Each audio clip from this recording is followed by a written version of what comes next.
Well, it is that time again. It is your week in review, and tonight I've got Michael Gross back on the show to discuss everything going on in WWE. I'm actually pretty sure we covered everything you can think of. I mean, I don't believe we left anything out. Everything from the triple threat match between Roman Reigns, Edge, and Daniel Bryan to the Fiend and Randy Orton. What could that stipulation look like? Who can go over it? Will it be a cinematic match? Drew McIntyre and Bobby Lashley. Is there any kind of weird finish in that one? Does Brock Lesnar return? Yes, all of those big questions, but just so much more. You're not going to want to miss this one as we go almost 2.5 hours. You heard me right. Covering everything that happened this week and looking ahead to WrestleMania and beyond. Let's get everything started right after this. So I don't know if you guys have seen this yet. It just came out a few days ago, but I watched it the other night with my wife, actually. Kong versus Godzilla. And I was actually pleasantly surprised about the quality of it, and the ending of the movie was unpredictable, but I thought it was a good unpredictable. So if you're a fan of movies like me, catch the Guy at the Movies podcast with Joe and Sean every week. It's a deep dive into the latest releases and breaking movie news. It's at Guy at the Movies and at Math Teacher Movies from Instagram. Quarterback the show that never shies away from exploring the highs and lows of the film. For example, the road to getting Zack Snyder's Justice League was plagued with toxic fanbase arguing and the question of whether we even needed the film. Turns out it was actually pretty epic, in the opinion of Joe and Sean. Cosmic Sin, however, featured Bruce Willis absolutely phoning it in and simply collecting a paycheck. Love them or hate them, they talk about them all. With theaters reopening and Hollywood ramping back up, the Guy at the Movies podcast has all of the latest casting news, shifting release dates, and trailer breakdowns that get you ready for the movies. Movies like The Suicide Squad coming out later this year and featuring the wrestler John Cena, or how about Dave Bautista starring the Netflix Army of the Dead next month? Joe and Sean get you the news and analysis that you need to know each and every Wednesday wherever you get your podcast. When it comes to movie podcasts, the Guy at the Movies podcast with Joe and Sean is the undisputed champion. Learn more at guyatthemovies.com. Welcome to the WWE Podcast, your number one source for the latest in WWE news and straightforward analysis. Are you ready to get this thing going? Give me a hell yeah! I said give me a hell yeah! Then let's get this show started right now. All right, everybody, and welcome to the WWE Podcast. Welcome to WrestleMania week. It's the week that we all have been thinking about during the year, planning out fantasy booking, and it is here as we kick off WrestleMania week with a 2.5 hour show with Michael Gross. I'm not complaining about it. It's a great conversation. Fastest 2.5 hours I've ever had, and hopefully yours as you listen to Michael and myself talk about WWE right now, its current state, where we're going, what could happen, all of the usual fun things that we do. And it was just, again, a great conversation with Michael, and we'll get to that in just 1 second. But first, guys, I want to do a couple of things. Number one, I want to let you know that we are available on Patreon, patreon.com/WWE Pod, the WWE Podcast. You can also just search for us on the app. They have an app, and you can get all of our shows completely ad-free, and every show we've ever done ad-free with just $1 a month, and you can get in the door with that price. And I think it's a pretty good deal, and it'll cover you through WrestleMania season and beyond. So not bad. You can also give us a 5-star rating and review on Apple Podcasts or anywhere that podcasts can take reviews. And it does help us out in the rankings and algorithms and everything like that. So certainly take advantage of, or give us a little pat on the back and say, hey, thanks for doing a good job. And that's how you can do it there. I want to give you guys the WrestleMania schedule, because this is a very big week. This is a huge week if you're a podcaster or a YouTuber who covers wrestling. But more importantly, for you, the listeners, we want to be able to cover everything from every angle and give multiple perspectives. So here's what's going to happen this week. I'm going to give you the schedule. So get your pens and pencils out. So obviously this is the week in review, but on Tuesday, I'll be doing the Monday Night Raw review live. Yeah, live on Tuesday night. Now, I normally don't do a Monday Night Raw review live, but I think this could give you guys a quick voice. I understand that we have the mailbag. The mailbag is still going to be happening on Wednesday. I may or may not be doing a new nostalgia show. I may bring it back from the vault and rehash one that I did maybe a year or so ago, so it doesn't feel so recent. But just so that I can give you guys the best quality audio, I don't want to just pick something just to pick something and not have a real thought behind it. So nostalgia may or may not be happening. And from an original perspective, I'm not sure yet. I'm not, I'm kind of see how I feel this week. It's going to be a very, very long week. So Tuesday is going to be live, though. Now you may be asking, what do you mean live, right? How is this going to happen? Well, I'm going to be doing this on Blog Talk Radio. Now, many of you have maybe listened to Blog Talk Radio. Maybe you haven't. Maybe you don't know what it is. Basically, it's a live call-in format. And here's the number. This is not for our mailbag, by the way.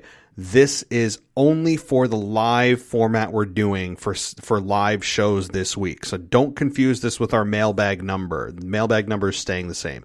Okay, so that number is 516-387-1443. Again, 516-387-1443. Now, why that number is important is not just for Monday Night Raw, my Monday Night Raw review, but also because I will be doing a live show format next Saturday night and Sunday night. I'll talk about that in a minute. But again, 9 p.m. I didn't give you the time. 9 p.m. on Tuesday evening, 9 p.m. Eastern Standard Time. On Tuesday, I'll be doing a Monday Night Raw review. 516-387-1443 is the number. Call in and give me your thoughts on Monday Night Raw. If we don't have any callers, that's cool. I'm just getting started on that format. It is not a free format, so I don't usually stick around too long. So if I don't have any guests or callers, I'll just be super embarrassed and I won't do it again. Of course, I'm joking. I don't really care because I want you guys to call in, but at the same time, I run shows solo all the time. And it's no problem. So it's just an opportunity for you guys to call in. So that is Tuesday, 9 p.m. Eastern Standard Time with that number to call in. Then Wednesday will be, again, nostalgia and your mailbag as normal. Thursday is going to be a much-needed breather for yours truly. But we have our great co-host of Zach Smith and Mimi covering AEW and NXT. Friday starts the insanity. Friday, I'll be doing a preview and prediction show with Mimi and maybe another co-host. We're working things out, but Friday will be a preview and prediction show. Saturday night, immediately following WrestleMania. I don't have an exact time set up yet, obviously, because we don't know when we're going to be going live, but I'll be bringing on the Botch Guy. YouTube's the Botch Guy. Go follow him on YouTube, for goodness sakes.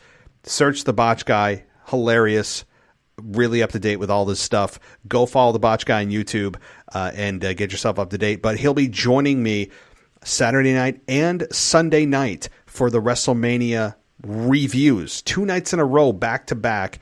The Botch Guy will be right here in a live format. So that's why I said the number is important.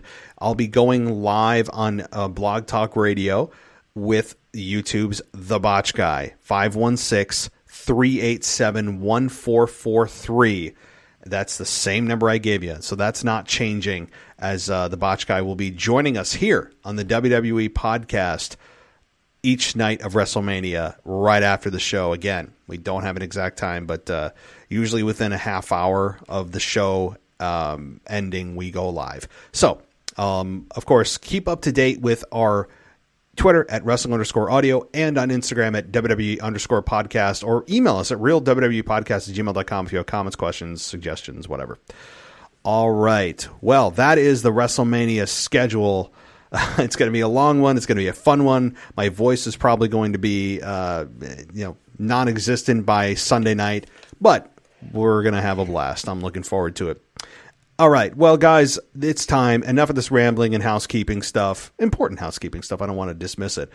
Let's get into the content. Let's get into Michael Gross and myself discussing everything you can think of that is happening right now in WWE to WrestleMania and beyond right now. So everybody, thank you. Take care. I'll be back very soon. You'll be tired of hearing from me. And as always, I'll talk to you next time. All right, welcome to the WWE podcast. It is your week in review, and what a week this is going to be. It is officially WrestleMania week, guys.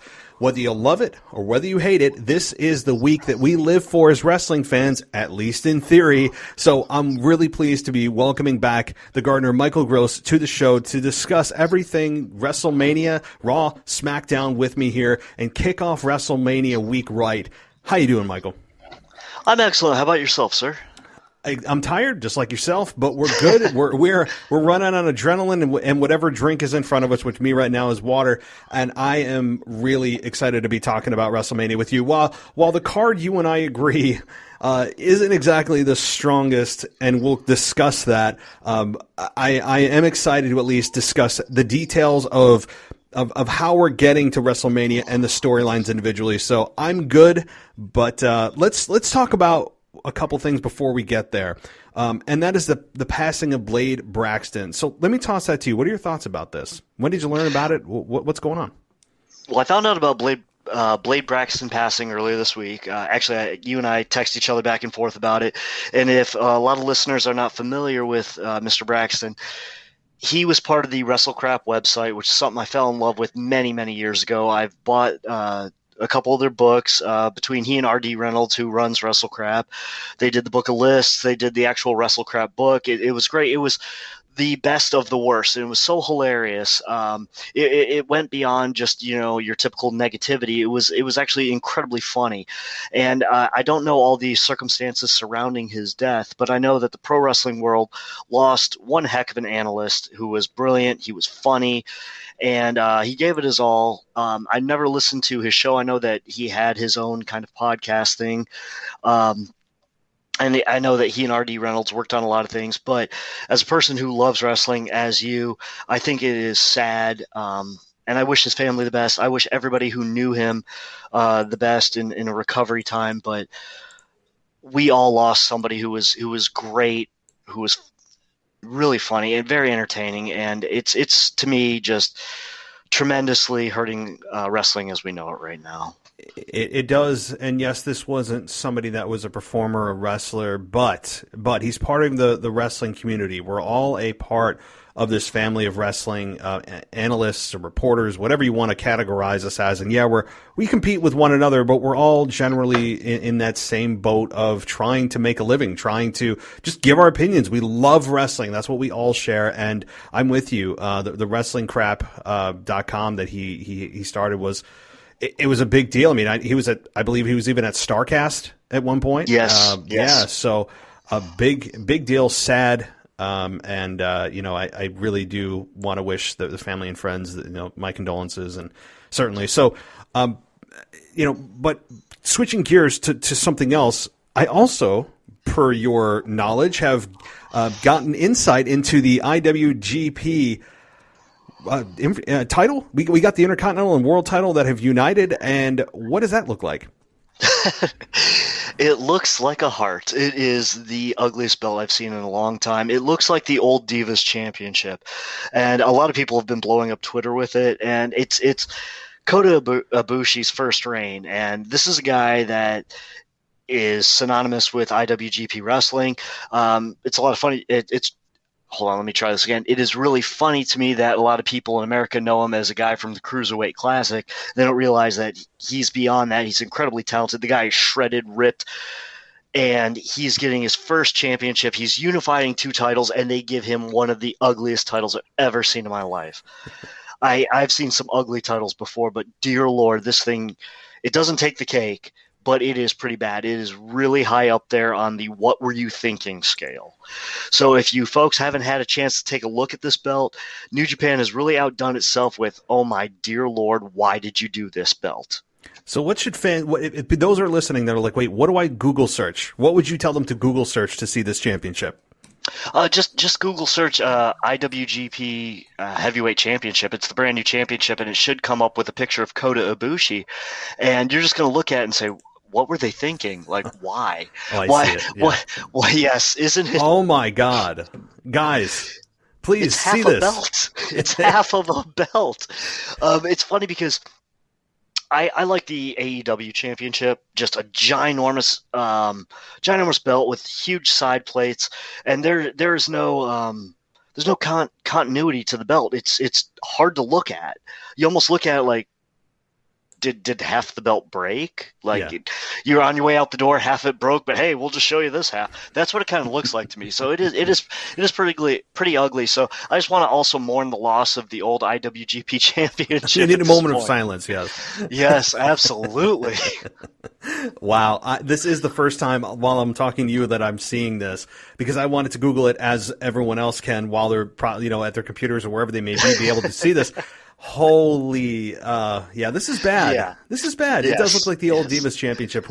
It was inspired by the Divas Championship that was so beloved. So, I mean, they're just missing butterflies. So, exactly. Yeah. It really does look like if a heart and a butterfly had a child, and it was made out of metal, that belt is that love child. Mm-hmm. I don't know. Yeah, this is a pretty rough one. No doubt about it. I mean, when you look at the old one and the new one next to one another, I mean, it's an abomination. I mean, that's just the way it is. And I know a lot of times championships, the look of them I'm not really necessarily a belt guy, because to me what it means and represents is worth more than what it looks like. But sometimes the look of it can overshadow what it actually is viewed as value-wise. And this is tough. Yeah, no doubt. Yeah, yes, absolutely, absolutely. All right, well, I want to move on to WrestleMania, because that's what we're here to talk about. And, of course, Monday Night Raw and SmackDown. And before we get into those details, I want to ask you, while I know that you aren't super high on this year's WrestleMania, as many fans are, I think, in your boat, are you at least excited for real human beings to be in attendance to voice their opinions to WWE? You know, this is a mixed bag to me, and I'm going to tell you why. We are going to have so many piped-in reactions and piped-in sound. I don't know if it's going to drown out the people or not, and I think it's going to be very interesting to hear all these cheers when the people behind you can not necessarily hear them booing, but see their reactions. I'm curious to see how this is going to be pulled off, because WWE now no longer has their way with making you cheer or making you boo who they want. You're going to have human beings there. It makes me wonder, are they going to have signs? Mm-hmm. Even let's look at the most basic T-shirts. Okay, are they going to wear AEW T-shirts? Are they going to make you wear WrestleMania T-shirts? Are they going to make you turn your T-shirt inside out if it says something they don't like? I'm really curious. Besides what the restrictions are, how the people are going to react. Are they going to cheer? Are they going to make any sound at all? You know, they used to say that what would kill a wrestler's career is if the people sat on their hands, so to speak. They don't cheer, they don't clap, they don't boo, they don't do anything. It's like they could care less. How are the people going to react? How are the spectators going to react?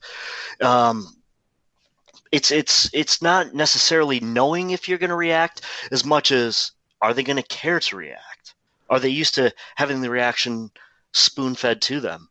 So are people even going to mug for the camera? This is going to be very interesting. The first couple rows of people and the way they act, are they just going to be goofy just to see themselves on TV? So it's almost worth me watching WrestleMania just to see how people are going to act more than what the reaction is going to be, if that makes any sense. It's really, that's a good point. And I think that if you're down on the WrestleMania card, I know a lot of people are, and some of the storylines are just ridiculous and how they're happening. Shane McMahon and Braun Strowman, it's childlike how this storyline came together, and we'll get to that. But outside of that, even if you're down on the card, the return of the biggest superstar of all time, which is the fans. How do they, like you said, how do they react? Listening to the fans throughout the entire show is going to be, if you're bored with whatever's going on or you don't like the outcome, that's going to be the most interesting to me. If you don't like the actual match that's happening, you can listen to the crowd. But as you said, does WWE not want to let go of that playing God type of control that they've had over the last year of being able to push a button and get the reaction that they want? Are they going to let go of that if the fans start yelling or booing who they want to cheer and cheering who they want to boo? I would hope that WWE does not put any artificial reaction into that pay-per-view. I think that's disrespect to the fans. I know what fake crowd noise sounds like. We've heard it for the last year. So if they try that crap, it'll be very easily recognizable. I've heard it. We all know what fake boos and cheers sound like. It's not quite authentic. It doesn't have that same sound as real live in-person people.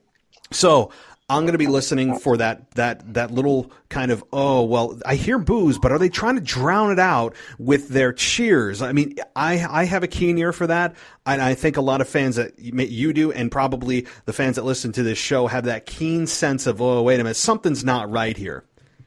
Well, if you overrule the live crowd with your own piped in noise, what is that going to do, and what kind of a template does that set going forward for more live crowds? Are people going to get fed up with it? What kind of attendance will you draw after that once you can start drawing attendance? If they're just going to feed you the reaction continually as if you're not there, do you really want to be there in person? So this is going to set a lot of precedents all the way around.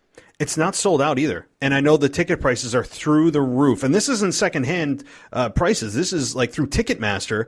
The prices are insane. So I would hope that the people going to this, you would think that they're not just going to go there to just sit on their hands. You would think these are the most passionate of passionate fans that maybe have been vaccinated. They just want to get out. They want to voice their opinion after being silent to WWE for a year. And that WWE just says, you know what, guys, have at it. Tell us what you really think is going on.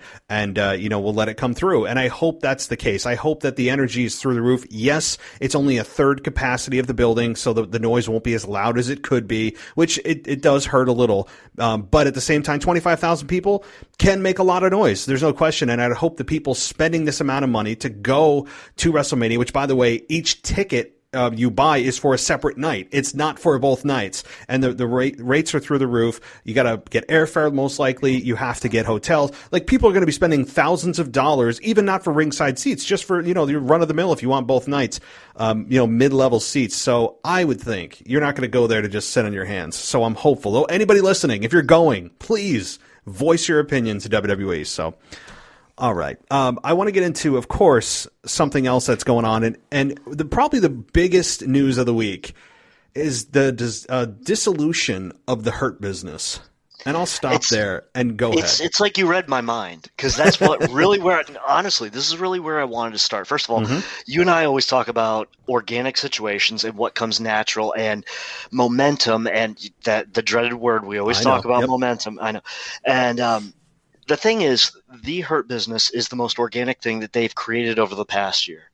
It is a heel faction that did and made good on every promise they had. And they were over. They had heel heat. They had heel momentum. And if people wonder what I'm saying, heel momentum is like a team like the old Midnight Express. I know I'm going old school on people, but it's a team that not only got booed, but they won a lot, and they won a lot against top tier teams. And that's something for you to believe in, whether it be by, interference from a manager, or whether it be by just sheer dominance, or in their case, just out wrestling or luck of the draw. But the point is that they won. So it wasn't always, okay, they're going against the top baby faces, they're going to lose. It wasn't as always predictable. You had a dog in the fight. At any time the Hurt Business was in there, you had a dog in the fight. And so watching them and watching MVP really, really at the top of his game in a managerial role, even as when he was transitioning from the player coach situation, for them to always do what they were doing, it was great. And to dissolve something that it was selling t-shirts, it was doing everything that you wanted to do with heels, and you didn't spoon feed it to us. You didn't force it down our throats. You didn't tell us to boo it. We caught on. The one thing I will say about the Hurt Business that they did wrong is that a heel's not supposed to have fans, but in this day and age, everybody has a fan, no matter who you are. And I was a fan. Everybody, I don't know people who weren't a fan of the Hurt Business. You had something great going. Why dissolve something great? It makes no sense to me. It is a top story because, honestly, this was one of the hottest things. One of the reasons that I wanted to turn on Raw was to see what they were doing, to see Shelton and Cedric get the tag titles back because they never should have lost them to begin with. And I don't even know what's going on with that with WrestleMania because of my work schedule and being so busy. I just know that I saw something. I saw the biggest travesty in wrestling over the past week, and that was the disillusion and of the Hurt Business. That's really what it was. It pissed off a lot of fans, and Yes. myself included. I mean, this was just it wasn't the worst thing I've ever seen, but it's one of the worst decisions I've seen WWE make in a couple of years. I think to dissolve the Hurt Business so soon, and I went back and I wanted to see exactly how long they've been together, and they actually came together on May 11th of 2020, and they were dissolved on March 29th. So they got a 10-month run roughly of the Hurt Business. And, I don't know what it is with WWE and their inability to sustain factions for more than really a few months. And in this case, 10 months is a long time with what they've done in the past with Andrade and Austin Aries and Zelina Vega, that group that was together, that they could never get off the ground. That was dissolved. You have Seth Rollins have his group that, AOP got injured and then they went Same south. thing, yeah. Yeah, they're gone. That group didn't stick together. And then you have Buddy Murphy trying to get back with Seth Rollins. It's bizarre. Now he's kind of in and out. Then you had King Corbin kind of have his subjects. Then they left. WWE cannot keep a faction, whether it's by design or whether it's just by bad luck or injury. This was clearly not either of those. This was a creative decision to break them up. And it was, to me, a bad decision. Now, the only thing, and as I'm trying to spin this in a positive light, which is not easy to do because I want to be very clear, I completely disagree with this decision as it stands right now. And I hope I'm proved wrong in a couple of months where I'm like, oh, okay, I see why they broke them up. But I have no faith in WWE because they have not given me a reason to ever think that way. But the only thing I'm thinking is what their mind is and their creative reasoning is, let's break them up because right now the focus is on Bobby Lashley as champion. And we want him to, again, in their minds, retain at WrestleMania and then possibly go on to be a huge babyface champion with maybe a double turn with Drew and Lashley at WrestleMania. Now, again, a lot of ifs there. I understand. Lots of ifs. Tons. I understand that. But what my thought is, when you're a babyface, you don't need a stable behind you. Usually you're on your own fighting the world. Typically, I understand that there's exceptions, but typically when you're a big babyface champion and you've proven yourself, you are a legitimate badass, you don't need backup. So perhaps they're laying the groundwork for Bobby Lashley to go off on his own and just be that monster with MVP as his mouthpiece. Is that possible, or was this just nowhere near there? It's possible, just not probable. The fact is, MVP is a great mouthpiece, and Bobby Lashley needs him because you could tell by his promo on Raw, Bobby Lashley is not a speaker. He's not a great orator. He's not even a good orator. He is a downright terrible orator. Now, would I say that to his face? No. Would I say that to his face behind 5-inch glass? No. Yeah. Okay? Because he'll come through there and he's going to hurt me. Yeah. But I don't want to see a double turn. I want to see Bobby Lashley the way he is, because the best way I could put it is, like, you look at somebody like Apollo Crews also, like, let's flip the coin. They smile too much. There's something kind of generic as a babyface, but you can buy him as a heel. And while I like the fact that Bobby Lashley is the centerpiece and the focal point, you can still do that with a group. You look at DX, they had a long run. And while the incarnation, starting off as Shawn Michaels and Triple H, but you also had a world champion in there, and they didn't break him up. It was only injuries that broke him up until later down the road. And then they boiled down to a upper mid-card tier act until Triple H eventually broke free, but then you had Evolution later on, which they stuck together, and everybody held that title at one point or another. So you can do this. You don't have to break them up right away, and you can still have Lashley as the focal point. Look back at the old Four Horsemen. Ric Flair was the focal point. but you still had the supporting cast. And this was a very close, to me, the Hurt Business could have built up to the next version of Evolution. I don't think anybody will ever be the next version of the Four Horsemen, but you have to have different versions of different generations worth or being in the same vein of something, okay? And I feel that the Hurt Business could have been that. In fact, I wanted to see the Hurt Business gather one more stable member. I would love to have seen, whether it be a female or a male, one more person in there and let it ride out another year. You can do other things with it. You know, of course the trick is, what do you do with Lashley as the champion? But we can talk about that more and more once you get past the obstacle of WrestleMania. But the fact is, you could have kept them together, and there's not going to be a double turn. If you do, absolutely WrestleMania will be oxymoronic at that point. There's just no chance of a double turn. And if they do, I see people canceling Peacock at that point, because it's just way too confusing. Everything is way confusing going into this Mania, but that would just be the icing on a really bad cake. So, yeah, I hear you. And Peacock in and of itself is a mess, right? I mean, I don't know. Maybe we're just so used to the WWE Network format, but I got to say, Peacock, it seems to have most things. It doesn't have everything, and I guess the rumor is that they are going to take out certain storylines and video footage that they deem is inappropriate now. I mean, that's the thinking to kind of go along with, you know, all the other political things going on. Take that for what you will, but I'm not following the logic. To me, the upside of dissolving the Hurt Business does not nearly outweigh the downside of dissolving the Hurt Business. And I think I probably answered my own argument about the possible double turn at WrestleMania, because Bobby Lashley was firmly placed as a heel the last couple of weeks, putting a bounty on Drew McIntyre's head, which is completely unlike Bobby Lashley. I mean, he was on his own. He didn't need help. He was in his most intense we've ever seen him. He was literally dominating. He wasn't cheating to win.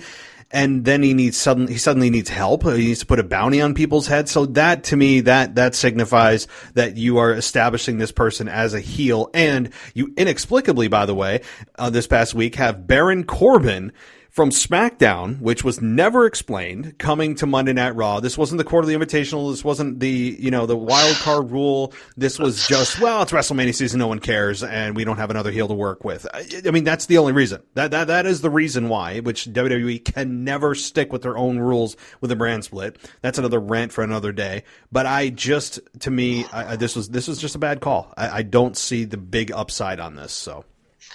No, you're absolutely right. And like I said, I wish they would have added another person to the Hurt Business and just kept it going. I really think that I don't want to say, lightning in a bottle, but they had something, and it was organic. And like I said, they came together. MVP made good on every promise that he gave you. You believed in it. I believed in it. And especially with Bobby Lashley having, the real background in Bellator, and I've watched his fight. I mean, the guy is an animal. You have credibility all the way around. You've got a top tier heel. You don't have a flash in the pan. This isn't like let's throw Sheamus out there and hopefully it sticks kind of thing. You have something that works. So I don't want to use the term had, because I really don't want to see him lose the championship and get caught in some mid-card feud with Drew Gulak or something like that. And nothing against Drew, because I think he's a great performer, but he's not to that caliber. I don't want to see somebody who had a world championship 3 weeks later going into the next pay-per-view going against somebody who doesn't matter over inconsequential things. I really want to see Bobby Lashley on his top game. So, breaking up something this beautiful it was a disgrace. Like you said, we've seen worse decisions in our lifetime with wrestling, but this is probably the worst one of 2021 easily so far. Oh yeah. And I know we're only 4 months in, but I think this one will stand for a while. I mean, I was angry about the Iconics, which still doesn't make sense to me, of their breakup. But I mean, looking quite ahead to WrestleMania, as I want to kind of put a bow on this topic, because this is a topic you could dive into for forever. But I do want to ask you, as we look towards WrestleMania, yes, we still have one or more Monday Night Raw in which things can be shaken up or directed one way or the other. But who do you think goes over in this? That's my first question to you. Who do you think goes over as champion? And also, how are the fans going to react to this? Because I think the fans are going to have a tough time cheering one guy louder than the other. I think there's going to be a lot of dueling chants with this. And the reason I think that is, yes, they're establishing Bobby as a heel, but I think fans are excited for Bobby. They want to see what he can really do and not just have a 1 or 2 month run, but rather a 6 to 12 month run, see what he can really do with MVP. We've seen Drew as champion. Yes, Drew didn't get that moment in front of fans, and I do feel for him on a human level, and I understand that. And the fans also got robbed last year, as everybody did, of having that moment with Drew. But Drew was champion for the better part of a year, so it's kind of like fans are like, well, we've been there, done that. Yeah, he's playing the face, but we do want to see what Bobby can do. How do you think the fans are also going to react? So kind of a two-part question. Oh, this whole thing's a mess, okay? Because there is no loser in this situation. There is no bad guy. Yeah. There's a heel, but there's no bad guy. There's no situation where you don't want to cheer for somebody. You gotta like Drew because he's come into his own. His only problem right now is he's starting to get into that sickly, syrupy, sweet kind of situation where he's getting too babyface. He's getting too. I'll walk your dog and help your mother across the street almost. It's they're starting to push that side of him. I don't want to see that. Okay, I liked it when he first won the championship, when he was staring down Brock Lesnar. That kind of I wanted that, Drew. I don't want to see him always in a kilt. You're not Roddy Piper. It doesn't we don't. I kind of miss the spiky jacket, even though you look like a giant version of Aleister Black.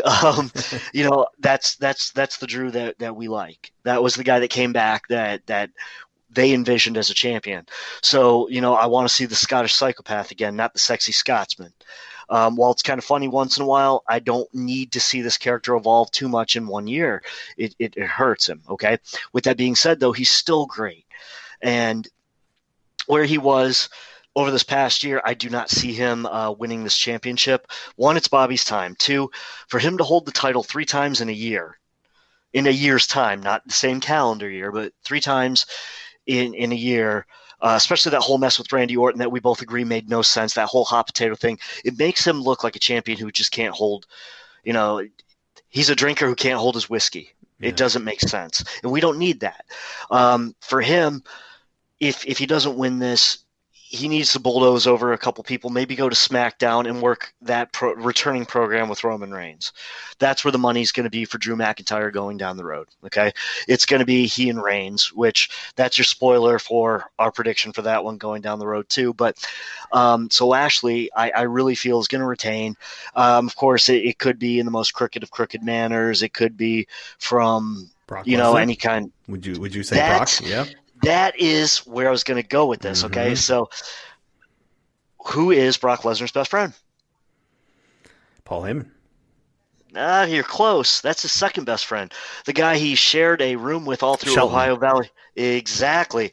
And who seems to be the person who's standing up to Bobby Lashley the most? Oh, wow. Yes. I don't think anyone's calling that. Yeah. It could write itself. Now, I've thought about this as I was rewatching Raw today because I wanted to digest a little bit more. And I thought, wouldn't that be interesting? Now, of course, without Paul Heyman, you can't really have Brock Lesnar because we all know he can't speak for himself and he gets way too frustrated. He needs he needs Paul Heyman in real life too to help control him and control his mood swings and the way he deals with management. So all the way around, I really hope Brock Lesnar comes back and we finally get that Bobby Lashley versus Brock Lesnar match, which give me 6 months worth of it because there's ways to spin it and we can have so much fun with that. It has to happen. It's been teased on Twitter. I think that's my early thought too, is that Drew loses here. I mean, if Drew wins, like you said, I won't hate it. I'll just kind of go, cool. Okay. He's champion again. I won't be excited. I won't hate it. I'm just going to go, okay. Like and I don't want to feel that way.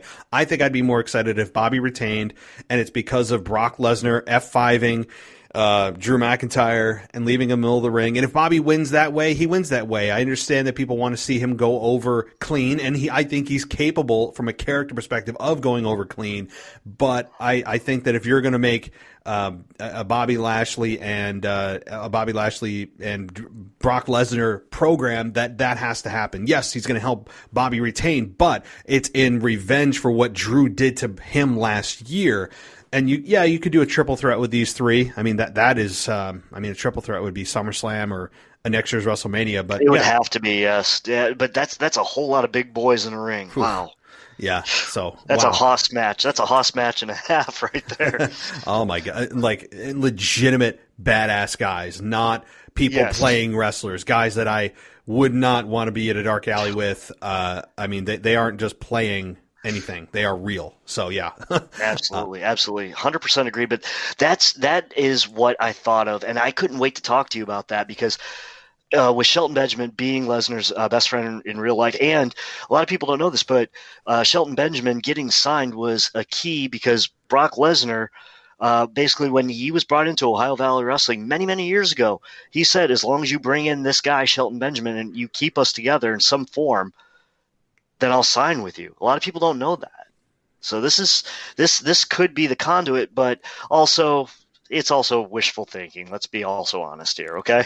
I think it's wishful thinking, but I don't think it's completely impossible. I mean, if Vince writes enough zeros on the check, I think Brock could be swayed to leave his home that he's sheltered in Montana with, to come out of the woodwork and come back for a massive payday or two. That's right up Brock's alley. So I think it's possible. I just don't think it's probable. So I wouldn't be shocked. But I also wouldn't be, really disappointed if it doesn't happen because I don't think that it will. Smart money says probably not, but I think there's maybe like a 1 in 5 chance of Brock of that coming out. So, well, it all comes down to the Raw after WrestleMania. If they have, another one of these Raws where you're hovering at $2 million or less, that check is going to come out pretty fast. Yeah. That's supposed to be it's supposed to be the biggest Raw of the year, and at least they'll get their wish. There'll be no beach balls, but if it's still really pathetic and it's supposed to be the biggest Raw of the year, then that check's going to be written pretty fast. It'll be and that's what stinks. Yes, we have fans back at WrestleMania, and that's great. 25,000 fans a night if it gets sold out, which it hasn't yet, which tells you people are, I think, a little hesitant from COVID, and they're also like, I'm not spending that much money to go here. And the card's not as strong as it should be to spend that money. I think a lot of factors there. But sadly, the Monday Night Raw after WrestleMania, it's going to be from the award-winning and critically acclaimed Thunderdome, but that's it. And that stinks. I really, really love the atmosphere of the Monday Night Raw after WrestleMania. It is pay-per-view worthy, and it's really a rough ride that we're not going to be able to see and hear those fans. But, all right, well, I do want to move on, and this is completely shifting gears to SmackDown. Now, I'll jump back and forth, but this is the next thing I had on my list. SmackDown next week is having something called Wrestlemania Smackdown, where they're going to be basically giving you the pre-show of WrestleMania, the matches they didn't really want to put on the pay-per-view, that they don't feel deserve the pay-per-view, that they're just going to stick on SmackDown next week. One of them is a Fatal 4-Way for the SmackDown Tag Team titles and the Andre the Giant Memorial Battle Royal. Again, I don't know how many thoughts you have on this SmackDown, WrestleMania Smackdown, but I didn't know if you caught that. No, I saw that, and first of all, the tag titles should be defended on WrestleMania. All titles should be defended on WrestleMania. That's the point of having a title. It's supposed to be prestigious, so it takes away from it if you're defending it the day before or the last go-home show. It's demeaning to... It's demeaning to anybody who's worked very hard to get these titles and try to add prestige to it, especially when titles are meaning less and less these days. But we're going to have great matches like, Bad Bunny and The Miz. And the other part is, I really can't wait to tune in to see that Andre the Giant, Memorial Battle Royal. I just can't wait to see what inconsequential wrestler is going to win it this year and how their career is going to flounder in mediocrity. Why don't we just call it the Mediocrity Battle Royal? Now, enough of downing it. Unless something really, really amazing happens, it's just going to be another SmackDown. It's just going to have a Battle Royal. I've seen a Battle Royal a million times. So I don't see it as must-see TV unless something amazing happens with those tag titles and somehow another match gets added to WrestleMania, which probably will not happen. I'm not excited for that SmackDown. It's just another show. It's a grasp at straws just to make the people at Fox happy going into WrestleMania when you've got what looks like, we both agree, a pretty weak WrestleMania coming up. And if you can't get very or higher ratings, it doesn't have to be very high, just anything above, try to fill up the bucket. The goal is to fill up the bucket. You can't have it overfill at this point. If you can't get at least normal ratings for what they paid $1 billion for you to be on their network for, going into your biggest show of the year, I'd be afraid I was going to get canceled. So this is grasping at straws to me. That's what all this SmackDown's going to be. How about you? Yeah, this is nothing more. Like I said, it's a glorified pre-show, but under the SmackDown label. It's what they wanted to. They gave us a bone and said, "Hey, this is WrestleMania Smackdown." That's not a thing. It's either SmackDown or it's WrestleMania. Like you can't tell us one when it's really the other. They're trying, and I understand what they're doing. They could have just said pre-WrestleMania Smackdown. That's true, but there's no such thing as WrestleMania Smackdown. So combining the words doesn't make it true, although they're trying to make it true. It's just SmackDown. Like, I'm not going to go with WrestleMania Smackdown. It is just SmackDown. They're giving us the matches that they would have put on the pre-show, and it's even, to me, this is even worse than putting it on the pre-show because they're telling us it's not worth the pre-show of WrestleMania. It's even worse. It's a burial. It's a burial of anybody who's worked this hard. That they're getting pushed. They're getting pushed off of the biggest show of the year. So this Logan Paul, whoever the heck he is, and Bad Bunny can be on it, who will never see a wrestling ring in their lives again. And I was going to get to that, and I'll actually get to Logan Paul in just a second. But I will say, that we don't know for sure that these individuals aren't going to be on WrestleMania. Although the Andre the Giant Memorial Battle Royal, once you do that, that's over. You can't do it again. But perhaps there's another SmackDown Tag Team title match at WrestleMania. Something wacky happens on SmackDown, some kind of shady business, and Adam Pearce says, no, at WrestleMania you'll be competing in a fatal 4-way ladder match. I mean, maybe something like that happens. So we can't completely write off the SmackDown Tag Team titles as not being on WrestleMania because we don't have the final card. But this would tell me, if it has the WrestleMania label, that they're trying to say, yeah, we're just getting this out of the way. It's not deserving of the pay-per-view at all. Like, most likely we're probably right. So, but Logan Paul, I mean, I want to ask you about that. I mean, you have no idea who he is. I actually did. I'm not a big fan of his as far as, like, I don't watch his stuff on YouTube. I knew he was on, if those of you that remember the Vine app, it was like that 6-second looping video app from several years ago that was huge before TikTok. He got really big on Vine. And then he had some bad publicity a number of years ago for going into it was a forest or a park in Japan where people notoriously take their own lives. And he was making fun of it and cracked a couple of jokes and people lost their minds. And he apologized, but of course things were not good for him for a year or two, and he came out of that. He came out of it at least enough for WWE to say, yeah, things are probably good now. And he's got 20-some million subscribers on YouTube, so I know who the dude is. I don't follow his stuff religiously at all, but I'd rather deal with him than Bad Bunny because at least this guy has a somewhat of a boxing career. He actually is really athletic. He could take a bump or two. And he doesn't make me want to, punch my TV screen like Bad Bunny does when he comes on. So there is at least that. But at the end of the day, Michael, I know that WWE will never make their celebrities look bad at a show. They will not take a bump. If they do, they'll end up winning a match anyway. So am I wrong on that? Do you think there's any chance of Logan Paul or Bad Bunny losing their matches? Only if they wrestle each other. Yeah. That's the way it goes, and it's so sad. You're absolutely right. It's demeaning to somebody like anybody in the Andre the Giant Memorial Battle Royal who their whole life wanted to be a professional wrestler, went to school, taken the beatings, broken their bones, taken their bruises, went to the hospital for everything that they believed in because they had one true vision, one true dream. And then you have these people who got famous doing other things that really don't have any business being there whatsoever. The day for pageantry and celebrities has come and gone. It came and went after the third WrestleMania. They should have stopped it there. They should have put a bullet in it. But instead, they still have this vision that, you could put Alan Thicke in there and people are going to care. No, they're not. And for me, somebody who eats, sleeps, and breathes wrestling as much as you do, and as long as I've been watching it, it continues to get worse every year. Now that we don't even have – I don't want celebrities, let alone we're getting B team celebrities. I don't care who Bad Bunny is and how many records he sells. Okay, my one of my favorite bands is Faith No More. Mike Patton has the best vocal range of all time. Well, bet a lot of people don't know that, and yet if he was at WrestleMania, I would not be happy about it because he has no business in a wrestling ring. Yeah, and I don't care if if they brought Ken Shamrock back. Yes, he wrestled there at one point and he did this, he did that, and he was UFC. But at this point, he's not part of the product, and he's well into his 50s, and it would have no bearing on the long term. So just to put these people over, people aren't gonna. This isn't. Let me try this again because I'm gonna get ahead of myself and start stuttering like I always do. But this isn't in the 80s when they said, oh my gosh, Muhammad Ali or Liberace's there, and people talk about what were they on? Oh, WrestleMania, let's watch a replay. Those days have come and gone. People now are going to say, oh, we can watch a clip on YouTube, it's free.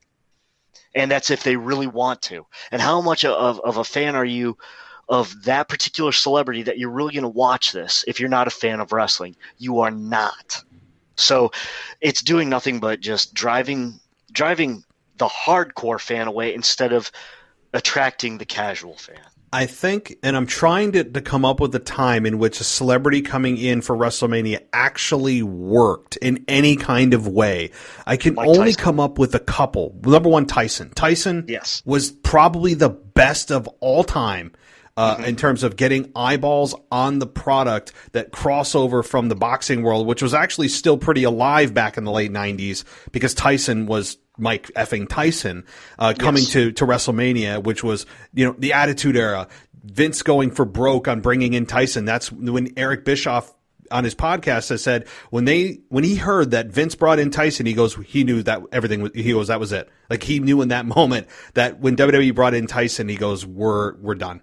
And he knew that at the time. But I would think that's one. That is probably the biggest and most well-known actual celebrity that was brought in and it worked. The other one, Drew Carey coming in, Pete Rose coming in, but that's Royal Rumble. I'm trying to think of anything at WrestleMania. I don't know if I can. Mickey Rourke punching out Jericho, bad. Snooki in a ring, bad. Floyd Money Mayweather, it worked to a degree. I think they miscast him as a babyface. You hear the crowd, they were cheering for Big Show. I think it over-delivered, but it still made the celebrity look like $1 million, and I can't stand when they do that. I don't know any other example other than Tyson. Can you? WrestleMania 1, Mr. T. Mr. T, yes. Mr. T, because obviously the A-Team was hot. It was a crossover to mainstream audiences. It was the beginning of the global domination. It made sense. Mike Tyson, because the biggest thing about Mike Tyson, it wasn't the fact that he was the baddest man on the planet. He'd already lost a few fights. Of course, he'd whip anybody. It's the fact that he could do anything he wanted, and he's legitimately not all there. Yeah, so you didn't know if he was going to bite someone's ear off. You didn't know if he was going to break character and go after Steve Austin and lay him out. Yeah. Then again, boxing's one thing. You don't know if Steve Austin's going to pull your legs out from underneath you. So it's one of those things where there was an actual feeling of unpredictability. Oh my gosh, he'll do anything he wants. He's told to do this, but will he do it? That's why it sold so well, and he can back it up. And especially without gloves on, if he hits you, he's breaking you open. So, there were so many factors with Tyson, so many factors with Mr. T, because it was the first couple WrestleManias, and Mr. T. It's funny because when you look back at some of that stuff, he was smaller than Piper. He was actually the smallest guy in those rings. Not to say he was a tiny guy by any stretch, but he was, because it was pre-steroid testing and such. It was a different time. Let's put it that way. And so he was smaller than a lot of them, but it made sense with the crossover.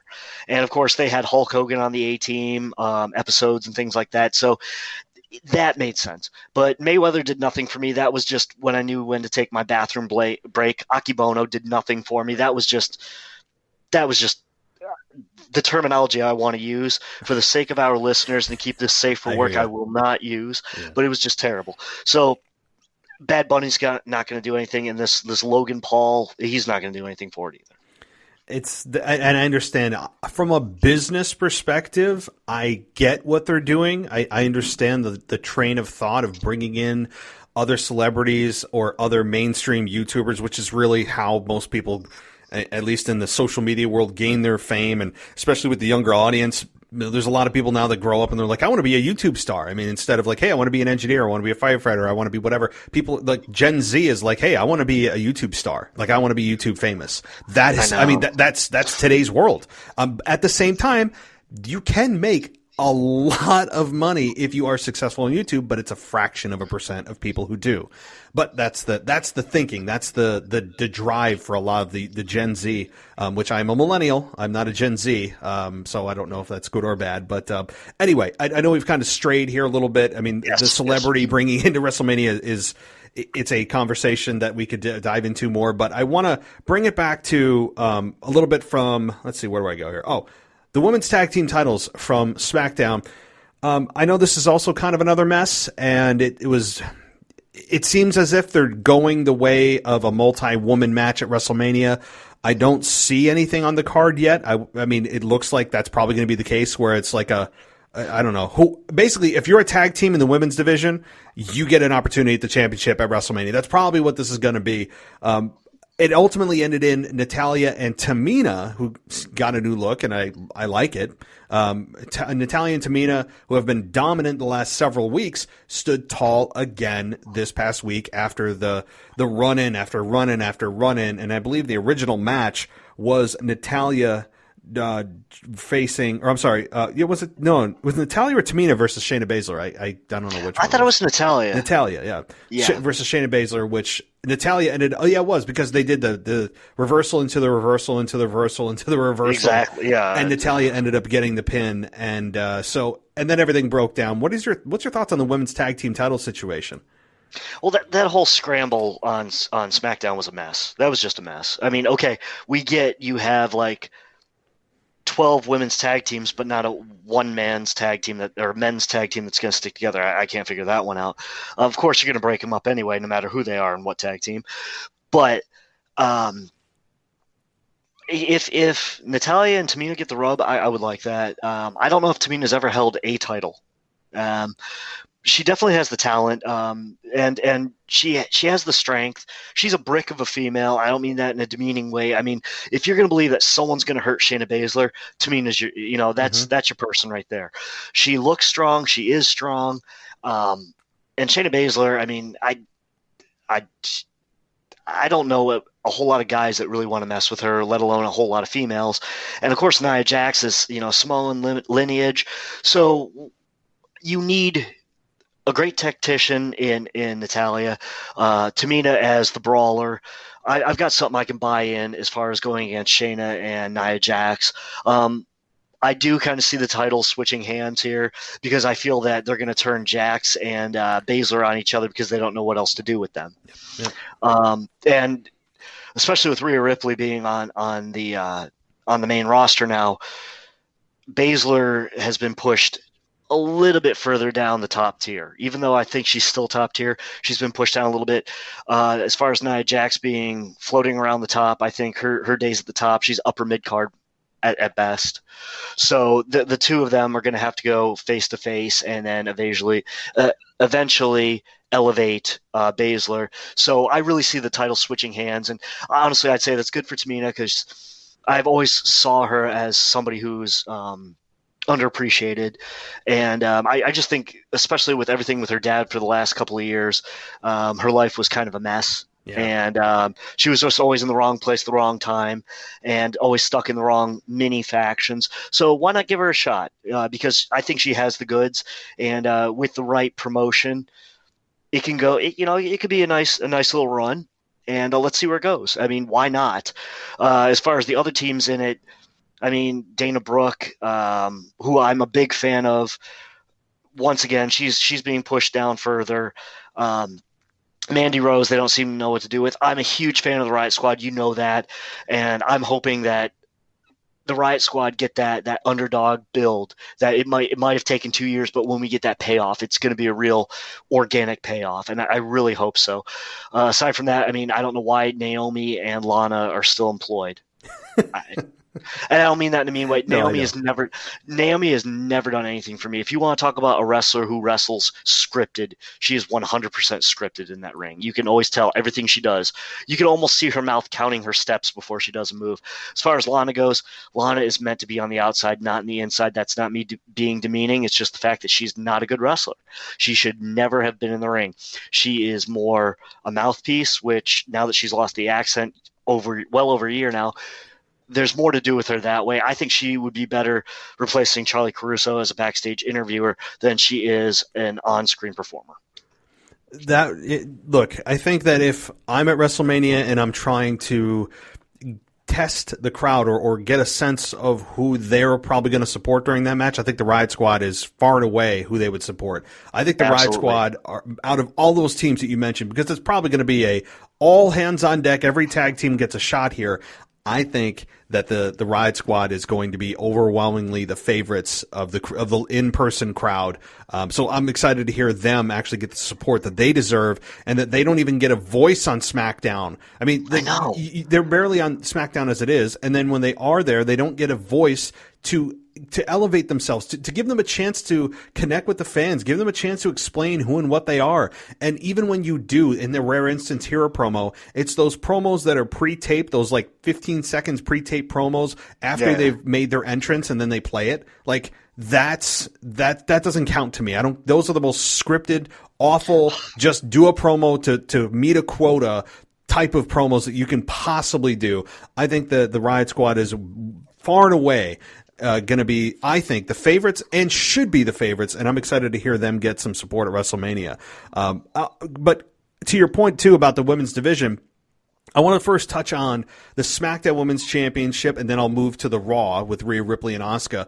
But first, the Bianca Belair and Sasha Banks dynamic that's been going on over the last month, 2 months now, since Bianca won, has been kind of a friendly competition to a breakdown of, teasing they're going to get physical, to Sasha punking her out, slapping her, pushing her. Bianca stands there like, I'm going to be the bigger woman, and points to the WrestleMania sign as if that's some kind of revenge a couple of weeks ago. And then acknowledges that on her promo last week, that Twitter really loved that one, which, that was awful, by the way. How am I supposed to even care about a babyface if you can't stand up for yourself? And then you tell me a lame excuse that you're going to be the bigger woman? Nonsense. And then she does slap Sasha last week, gets the backstabber last week, and then this week it gets worse because Bianca Belair was in a match with Carmella, beats Carmella. We can talk about Carmella on a side note too, but she gets an attempted backstabber from Sasha after the match and doesn't go after her, just stands there. I'm like, wait, how am I supposed to get? And look, I'm a Bianca Belair fan. I do think she will win the championship at WrestleMania. I think that's one of those matches that you would think is a lock, that she's going to win the SmackDown Women's Championship. But I want to be able to feel like she can stand up for herself and not just have the idle threats. I mean, it's just don't make me, and I've said this before, but it's, you look at her and you're almost thinking that she's going to say to Sasha, don't make me do it. I'll point at that sign, Sasha, don't make me do it. It's embarrassing. How am I supposed to get behind her? I don't know. Maybe I'm making more of a big deal. If there's going to be a double turn, this is going to be the match that there's a double turn, because it makes the most sense. The more you see it, the more Sasha looks like the dominant, justified person, and Bianca looks more like a fool and more like she does everything out of frustration. And I'll be the bigger person by pointing to a sign. It's like, I just want to scream in your face, common sense, do you have it? It's a rhetorical question because the answer's no. Right. I was a fan of Bianca in NXT. She got overexposed on the main roster. It was her time to win the Royal Rumble, sure. But the lead up to it, and especially the Rumble, she's become very scripted also. And just being on every week, being always put in the top tier of any female match every week. She will win this championship. If she doesn't, it's going to be a huge shock to me. But I could see a double turn on this one, and Sasha looking like a pot of gold, and Bianca looking like the heel and the bad person in this. And with that, I could also see that leading to a Street Profits heel turn too, because it all goes hand in hand. With it being common knowledge that there's a relationship there. It all has to go together. It's kind of like you couldn't leave Renee Young alone when Dean Ambrose was going crazy, so to speak. So, you might as well play to it, and it might give a breath of fresh air to the Street Profits. But we'll get to that in a minute. What's more important here is it's got to be a double turn for us to buy into why Bianca looks so foolish and just points at a sign, and it's just always frustrated and always one step behind. Yeah. Yeah. And baby faces should almost never be outsmarted by the heel. The baby faces should usually be, as a rule of thumb, smarter than the heels. That's how that I don't want to feel that I'm rooting for a dumber person. Right? I mean, just to really simplify it. And I feel like at times I am. And you know what? As I'm thinking about it, is this really a lock? Is this really a lock? I don't know, because we would have said that last year about Becky and Shayna Baszler. With Becky Lynch, we were like, oh, Shayna Baszler's going to win this. And then when Shayna Baszler lost, we're like, what the F? What? Why? And people were ready for Becky to drop the belt. She was getting annoying and obnoxious. And we were like, people are starting to turn on her. It's probably a good thing that they weren't in front of 80,000 fans, because that would have been a rough day at the office for Becky Lynch. And I mean, there's so many times we've said that over the last year, but I maybe we're being duped into this. Maybe we are being directed to believe that she's going to win this, and Sasha does end up retaining. I mean, it's not a total impossibility, but man, oh man, this is, I can't find myself getting behind somebody that can't stand up for herself other than go, girl, and points at the sign. Come on, do something. I want you to don't just threaten. It's beyond the threatening and talking stage now. We're a week away from WrestleMania. Show us that you have a pair, and we know you do, metaphorically, of course. We know Obviously. that you do. Go and show us. Stop with the threats and I'll wait till WrestleMania. I'm going to take the high road. No, taking the high road would be actually standing up for yourself, not disrespecting yourself and your integrity by just threatening at this point. We're beyond that. So that's how I feel about it. So it almost feels like third grade name calling. I'll get you later when the teacher's not around, but it's a false threat on Bianca's part. She can't follow through. She just keeps looking like she has egg on her face. Yeah. Also, we said we'd touch on Carmella. What I'm going to touch on with Carmella is, please stop screaming, "I'm Carmella." We know who you are, and there's no one for you to talk to. Carmella's biggest detractor right now is the fact that she mugs for the camera and she mugs for a crowd that's not there. It is really irritating to me. It gets under my skin when you're pretending to play to a crowd that we know is not there and not live. It just makes you look really foolish. With that being said, what I will say about her is, while she is not top tier women's horseman material, every time she wrestles, she gives it her all. And every time she wrestles, she gets a little bit better. Now, she might be incrementally improving by baby steps, but I never get frustrated. When she first came out, it was like, okay, this might be a bathroom break. As she keeps going on, she gets better in the ring. It is not, the next coming of the Dynamite Kid, but she keeps getting better. She improves a little bit more, a little bit more, a little bit more. Yes, she's ridiculously attractive, but she's, in my opinion, I think, proving that, she's not just there for looks. So, while they've reinvented her and they keep going with, the Staten Island Princess, the Glam Queen, everything else, I do see slight improvements with her all the time. So I want her to keep up that good work, because who knows, in a couple of years, she could be on that top level. She could just keep taking those baby steps until it's a giant step.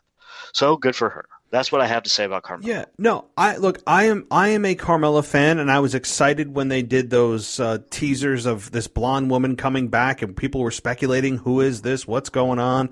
And speaking of blonde women, I want to ask you about Charlotte and soon. But when I was like, oh, cool, they got Reginald with her. It seems like she was repackaged. I think was better on the mic than Sasha Banks was when they had their whole program together. I think she's underrated on the microphone, honestly. I'm in the ring. I agree. She is improving. I have no problems with her in the ring. Is she at that top level? Probably not. She's so close though. I mean, she is improving. That's key. And they've tweaked her character after she dropped Reginald now, where they're doing this silhouette dance with her and she's wearing this, very enticing outfit, all that, which again, I understand she's an extremely attractive woman. Corey Graves, you had to basically, take his drool cup off his desk because the guy, and he's legitimately probably drooling because of, everything that we know about what's going on with them. But, yeah.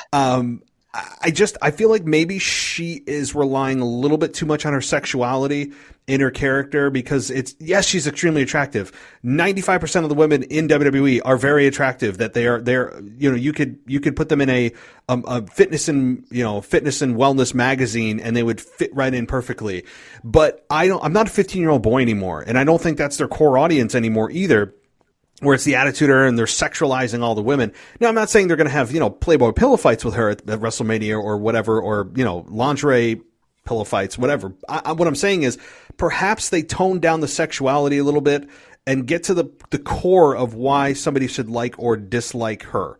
I want to know more about Carmella. I want to know what makes her tick. We understand that she's extremely attractive, but when they go the road of making somebody accentuate their top half, their bottom half, their skin tight outfits. Even Sasha Banks does this at times. It's distracting. And yes, I'm a straight man. I'm a married man, but I look at this, I'm like, oh, that's nice. But I don't watch wrestling for that. I don't watch wrestling for that. It's to me a distraction from what I should be paying attention to. And it's their being, their essence, their why should I care if you win or lose? Not just, ooh, eye candy, that's nice. And I feel like that's a very superficial thing to do with a character was when you put those elements on that character of kind of over-sexualizing them, especially at this stage in the game in 2021 with the women. No, I agree because Carmella is in a unique situation where she can also get the dreaded O word organically over because they can keep slowly tweaking her character, slowly taking away some of the sexuality part of it. But the way she continues to improve, even if it's just tightening up some of her maneuvers or not taking too many steps to do something in the corner, there's little things that she did in the beginning that she's so much better at now. And if she just keeps continuing her in-ring, eventually it's going to outweigh the sexuality. I am not a married man, and yes, I do enjoy the way she looks, but I rather watch Sasha Banks I also think she's ridiculously beautiful. A Charlotte Flair match. Charlotte is amazing in the ring, okay? And while she's attractive, but she's not the most attractive woman in the world to me, I love watching her wrestle. And Carmella has a chance to break through the ceiling and be known more for her in-ring and less for her photo shoot and, yes. Playboy cover, appearance. Now, with that being said, we also mentioned the name of Charlotte Flair. Yes. So why don't we talk about our good friend Charlotte Flair? So people have asked me this, and now it has come to light over the last couple of days that the reason she was out is it's twofold. It may be threefold. I'm sure it's not just a singular or two reasons. I think it's many. But here's what we know. That number one is she did have COVID. Okay, that's a problem, right? They have COVID. Yes. She needs to be quarantined. Fine. So does Drew McIntyre did the same thing. Although even when Drew McIntyre had COVID, he was still chiming in every week whatever storyline he was doing. So there was that. So even if they are quarantining, we all have phones. They can cut a piece of footage and send it to production. So exactly. I'm thinking, well, what else is going on? Just because she has COVID doesn't mean she can't be a part of the show still. And, so it has come to light that one of the doctors or somebody in WWE thought that she was pregnant. And that turns out to not be the case, that she is not, in fact, pregnant. So if that's the case, and if the truth is that Charlotte Flair is not pregnant, and this has just become news, and it's true, then you would think perhaps they could slide her in to some kind of match at WrestleMania this Monday night. They still have one more show to go. I'm sure creative, there's always creative issues. Everyone, no one's ever completely satisfied with creative. As Jim Ross always says, it's one of the two C's, cash or creative, typically. Yes. Always. And, when someone says it's not about the money, guess what it's about? But in this case, I'm sure it's partly creative, COVID, and the fact that they thought that she was pregnant, and then she turns out she's not. So am I missing something else here? No, there's been way too many rumors that circulate around this, plus the fact being involved with Andrade, who demanded his release. This could also be a punishment, which it's not her fault. I believe this or not, I've had a girlfriend or two in my life, and whatever they did didn't directly correlate to me and my job. So it's inane to punish her for he asking for his release and getting it. But I've read everything from that to the pregnancy. Now, here's the thing with pregnancy: either you are or you're not. You're not kind of pregnant. Yeah, you're not okay, pregnant, it's exactly. I mean, as a man who's expecting a child, I think you know this pretty well. Yeah. And so it's either you are or you aren't. And the only other thing I could think is that there could be another underlying health issue. Who knows? We don't know at this point. You and I don't know. The other thing is Charlotte is so big. She is beyond top tier. She's in that like John Cena status of females, where she's going to win 99.9% of the time. She's also going to give you a great match 99.9% of the time. But you also have to have a great dancing partner. We can't have you in there against, not to bag on Carmella, who we just talked about, and we both agree is improving. But if we see Carmella versus Charlotte on the books for WrestleMania, we already know who's going to win. So how do you put Charlotte on a WrestleMania and make it must-see TV? There's only one name out there that you could put her against and make it at the last minute and make it must-see TV, and that's Tessa Blanchard. That's it. That's the only person right now that you could say, wow, this match just got added. For me, yes, I'm going to tune in to see that. Between their fathers, it writes itself. Between what kind of in-ring you're going to get, it's going to blow anything away that we've seen in a long time. And the repercussions, it's going to make us want to watch the fallout on a Monday or on a Friday. And it can last for a long time. And it's fresh. It's brand new. We've never seen this. It's not the same rotation of the top tier women. That is the only must-see last-minute thing. And it just to have these two, give me a best of 7 between these two. I will not get bored of it. And it could headline a Raw. It could headline a pay-per-view. It could headline anything. It can be must-see TV. That is certainly the one match that I think Charlotte needs to have before she hangs it up. And obviously, I think she will. I mean, she's young enough. I think it'll happen. If those of you have not studied Tessa Blanchard, please, for goodness sakes, just do a little research, do some YouTubing, and you'll understand why these two need to have a collision at some point. My only thought is, and people have been speculating this, including myself, admittedly, as we roll into the Monday Night Raw side of things with the Raw Women's Championship, that those of you, breaking news, who didn't know, Raw does have a Women's Championship. It does exist. Ria Ripley versus Asuka is going to be the main event for the women's side. And is it possible? Well, number one, we can break down the Ria Ripley Asuka story, which there isn't a whole lot to talk about other than what's happened the last couple of weeks of just basically Asuka saying, sure, but you're not ready for Asuka. I mean, that's the gist, guys. That's the gist. It is. It's. But go ahead. Keep going. I'm interrupting you. No problem. My final thing I was going to say is, yes, I want to talk about that in one-on-one scenario, but also, is there any possibility Charlotte gets thrown in this last second for a triple threat? No. I think, if anything, if she doesn't get thrown into a program with Tessa, she could be thrown onto Raw, and that's how you could bring in Tessa, which I would really like. I think that to gain more momentum for Charlotte, a disgruntled Charlotte on Raw or SmackDown, whichever, talking about being left off of WrestleMania. If she's having health issues, no matter what, she's not going to be on there. Mm-hmm. Even if she's on commentary, I would still enjoy it just because she can call moves pretty well, actually. She's really good on the mic. So if there's any way that they can have her in some capacity, I think they will. but I don't think it's going to be in ring, and I kind of hope it's not. To be honest with you, I'd rather see Asuka versus Ria Ripley because it's fresh. I don't like the circumstances surrounding how you get a title shot, but which is something I really definitely want to delve into with right now. But no, she's not going to be interjected into it. Who knows what's going to happen in 24 hours from now, or by the time people listen to this show, things can change really fast. However, I don't see that happening because I do think there might be a health issue, and if there's not, then the must-see TV is Tessa Blanchard.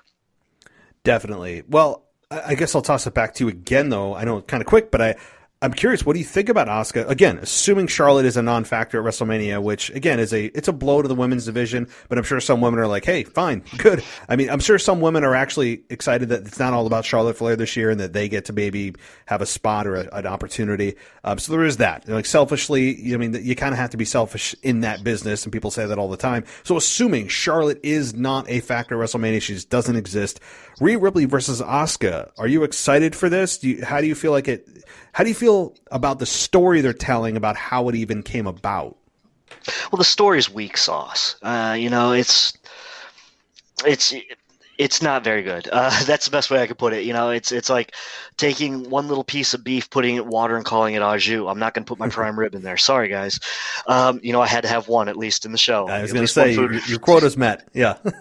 Okay. It's very weak. It's like me showing up in the crowd and saying I want to challenge somebody, which Lord knows Bad Bunny can do it. I don't see why I can't, but yet they didn't take my offer to be in the Royal Rumble seriously, so I don't see anything else happening anytime soon. So I don't like the build-up, but I do like the potential of the match. What plagues my mind is what's going to happen, because it would be kind of redundant to have both women's titles change hands. So that tells me more than likely Asuka will retain, and if they do, it's going to kill Ria Ripley's momentum. So whichever female match happens first, we basically get the outcome of the second female's match predicted for us. So this is very pondering, because you have two people who are supposed to be the up and coming hungry challengers, and if you squash Rhea Ripley at this point, I don't mean squash like squash match, but if she doesn't get her shot and follow through this time around, you're just cutting her legs off her before she ever had a chance to run, and that's just silly. We all wanted it last year, and they took it away from her. So it's really, really silly if they do it again. With that being said, though, then that also predicts Bianca and Sasha. So I think it'll be a really good match. I really do. I think the contrast in styles will be fun. I really think that Asuka needs to go back to the character she was in Japan more than she does being this pseudo-crazy, diva. I don't know what she is. I really am having a hard time putting my finger on it. She's supposed to be kind of like the Great Muta with mist and such, but then she screams like she's some crazy hillbilly on moonshine. I don't get it. And the more she does that, the more I disconnect from what potentially the greatness that she could have. So the more they do that, the more she talks cuts a promo, which kind of makes sense, and then all of a sudden does that speaking in Japanese and acting crazy and it's not even a good crazy. It's not I'm scary crazy. It's I've had one too many to drink, and I think my uncle can beat your uncle up kind of crazy. That's what it is, and that's what's detracting from her character. So I just want to see the wrestling. I'm in it for the wrestling. I'm for the in-ring on this one. I think the in-ring is going to be the most fun. As long as Asuka does more of her joint manipulation, more of her submission style, and, uses the mist as a weapon, and, shows more of that female version of Great Muta as opposed to whatever they've been painting her for the last 6 months besides an absentee champion. Right. Well, in all fairness, yeah, she has been out and she got kicked in the face and tooth knocked out. She had dental surgery. That was rough. I do understand that. I mean, that is, understandably, she's not on Raw for a couple of weeks, several weeks, 3 weeks, whatever it was, for getting your front tooth kicked out. I totally get that. I mean, that was brutal. You can't fake that. That was real.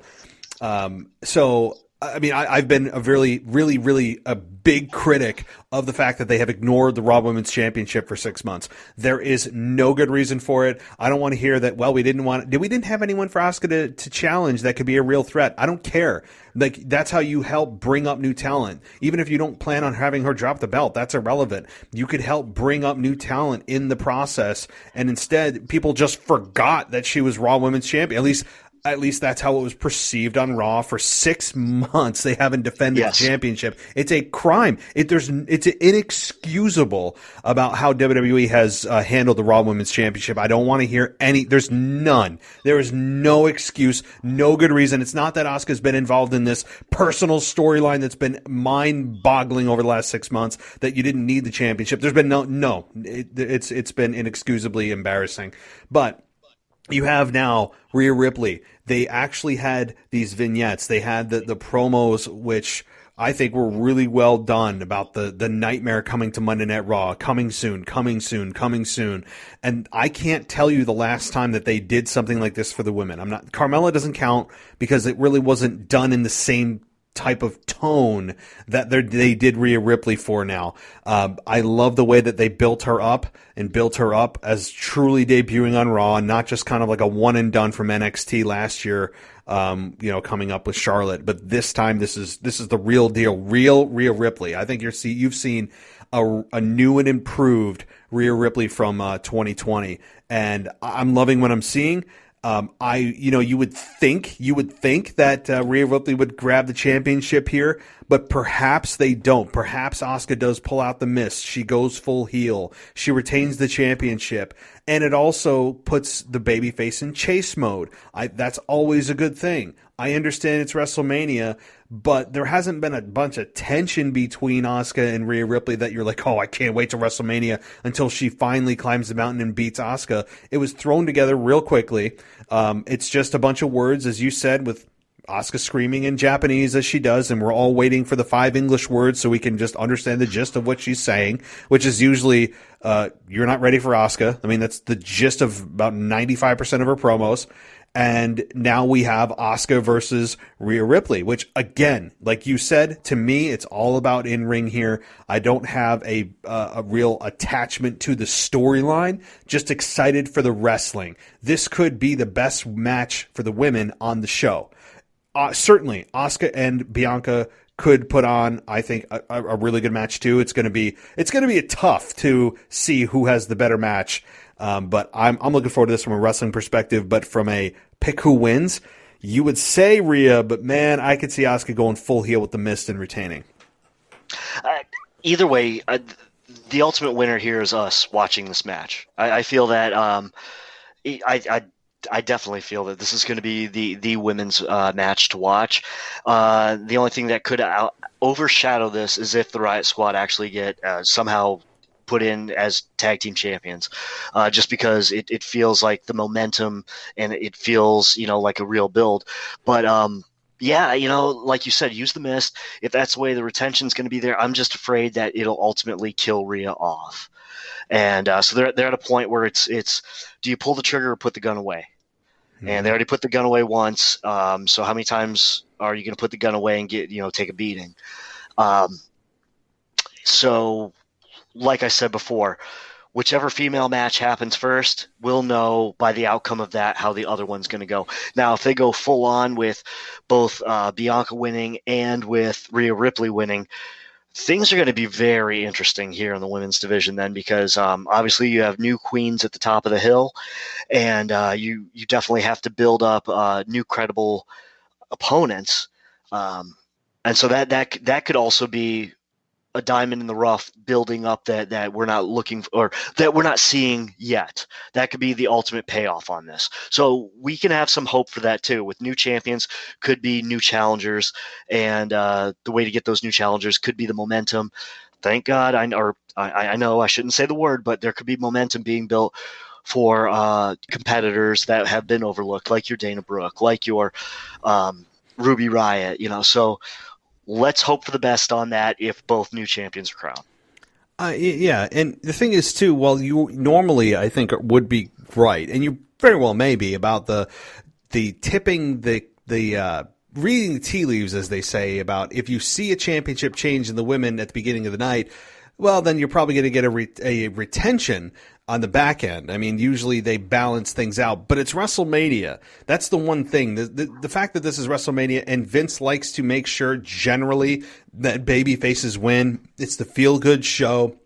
They're back in front of live fans. I don't think they want a ton of booing. People had just come out of a pandemic. Well, at least we're on the backside of it anyway. We're not really out of it, but that it typically is we want to make sure people smile when they go home type of feeling.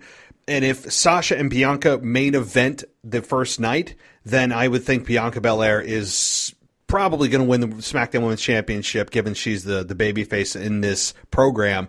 So we're going to have to see, as you said, when one does one thing, typically the other does the opposite. So there's an equal and opposite reaction. But I don't know. It's WrestleMania. Vince is 70-some years old. He's 75 years old. Who knows what he's thinking? Who knows what he wants to do? Your math is usually right on that, but I don't know. I'm not really going to be writing off anything for sure, other than the fact that I will be cringing throughout the Hey Hey and Hop Hop music video. Don't. I don't even know. I thought about not even discussing it with you because you and I have the exact same feelings about this whole thing. So I don't even know. Do I dare even go there? I mean, about Bad Bunny and the whole situation and the Hey Hey Hop Hop. I mean, I'm scared. I don't know what to say. I'm going to keep this very abridged because go ahead. Everybody knows how I feel about The Miz. An actor playing a wrestler shouldn't be in my ring. And I don't care if you want to argue it with me. You can find me at 144Captain on Twitter. We can argue it all day, and I'll tell you how you're wrong. Okay? Now, going forward, open challenge. Yes, exactly. I'll take it all day and all night, and it'll be a lot of fun. But it's not about me, okay? What this is about is very interesting to me. So I've got the regular version of Hulu. I know you do commercial free because you hate commercials. We've discussed this. So if you pull it up, if you're trying to fast forward, whatever else, you'll see it broken up to where the commercials are, which is like your segments, okay? The biggest segment is right in the middle, which is technically wrestling's segment 6, which is supposed to be the top of the hour, which is where you get your highest ratings, which is 8 o'clock to 9 o'clock, okay? Yep. Yes, I do a lot of wrestling homework and a lot of stuff with the ratings on my homework, okay? Mm-hmm. And do you know what that whole segment 6 was dedicated to? No. Yes. The Miz, hip-hop, Bad Bunny, all of that. First of all, Damian Priest's career has already been cursed by this. It's going to take him a year to recover from this. No matter what you do, what you did is you took a potential monster and you Baron Corbin'd him. Okay, just by this association, he might get negative heat just by his association with this guy. And once Bad Bunny's gone, which we can pray is sooner than later, what are you going to do with him? Because you've already made him look like a fool by backing up some guy who doesn't deserve to be in a ring. No offense to you. If you're listening to the show, sorry, buddy. You shouldn't be in the ring. It's for wrestlers. Go make music. That's what you're really good at, okay? Even though it's not my kind of music, you've made a lot of money off it, so just roll with it. It's not putting crossover buy rates through the ceiling. It's just not doing it. But yes, that was the dedicated biggest segment. And that is just inane. That is garbage, and that tells you where their priorities are. They're still trying to push the celebrity angle. It's terrible. And that whole thing, John Morrison's career is now in the toilet.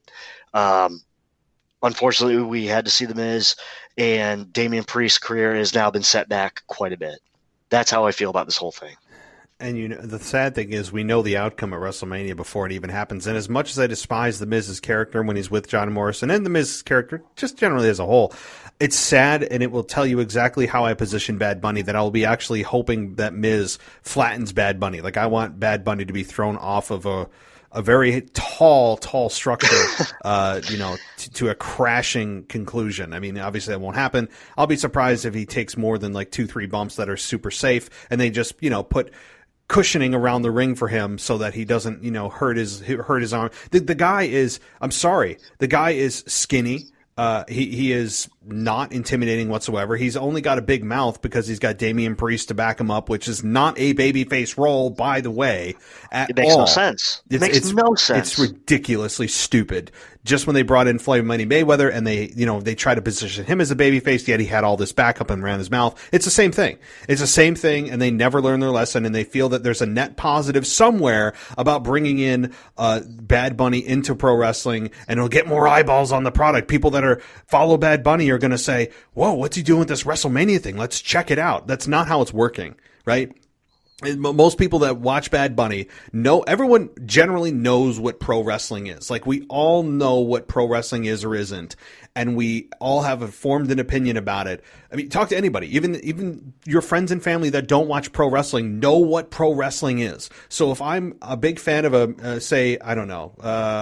big fan of Michael Jackson, I mean, it's the first one in my head. Obviously, he's no longer alive, but if I'm a big Michael Jackson fan and he is going to be at WrestleMania, I mean, and I don't watch wrestling, and I hate wrestling because it's, quote, fake or whatever, I'm not going to watch wrestling. Like, I'm not going to purchase the network to go see what he does when I could just either A, watch highlights, B, get like some kind of third-party stream that I don't have to pay for. Like, I'm not going to go and purchase the network because I'm such a fan of Michael Jackson that I'm going to find out what he does at WrestleMania. I mean, obviously, weird example, but I just don't understand why they feel that this is a net positive. And it also makes the people that are in the company, the wrestlers that have been there for 10, 20 years, and in Miz's case, he's been there 15 years. And as much as I despise him, I would rather have him beat the holy hell out of Bad Bunny and go over than the opposite. That's how much I despise this type of dynamic, but they do it every year. No, you're absolutely right. And like, look, I cannot stand the Miz. But he's 215, 220 pounds, and Bad Bunny is $130. I'm 145 pounds. I know, I've seen pictures of you. I know I cannot whip you because you're bigger and stronger than me. So if they book this Matt versus Michael Gross match, I know I'm not going to win. And it would look really silly if I'm coming off the top rope and doing sloppy maneuvers to you and winning. You know what I mean? And, well, hey, anybody could see that. So, there's only so many real situations in life, like Hoist Gracie in the first UFC when he's choking out Dan Severn and people that size. There was anomalies, but everything evolves.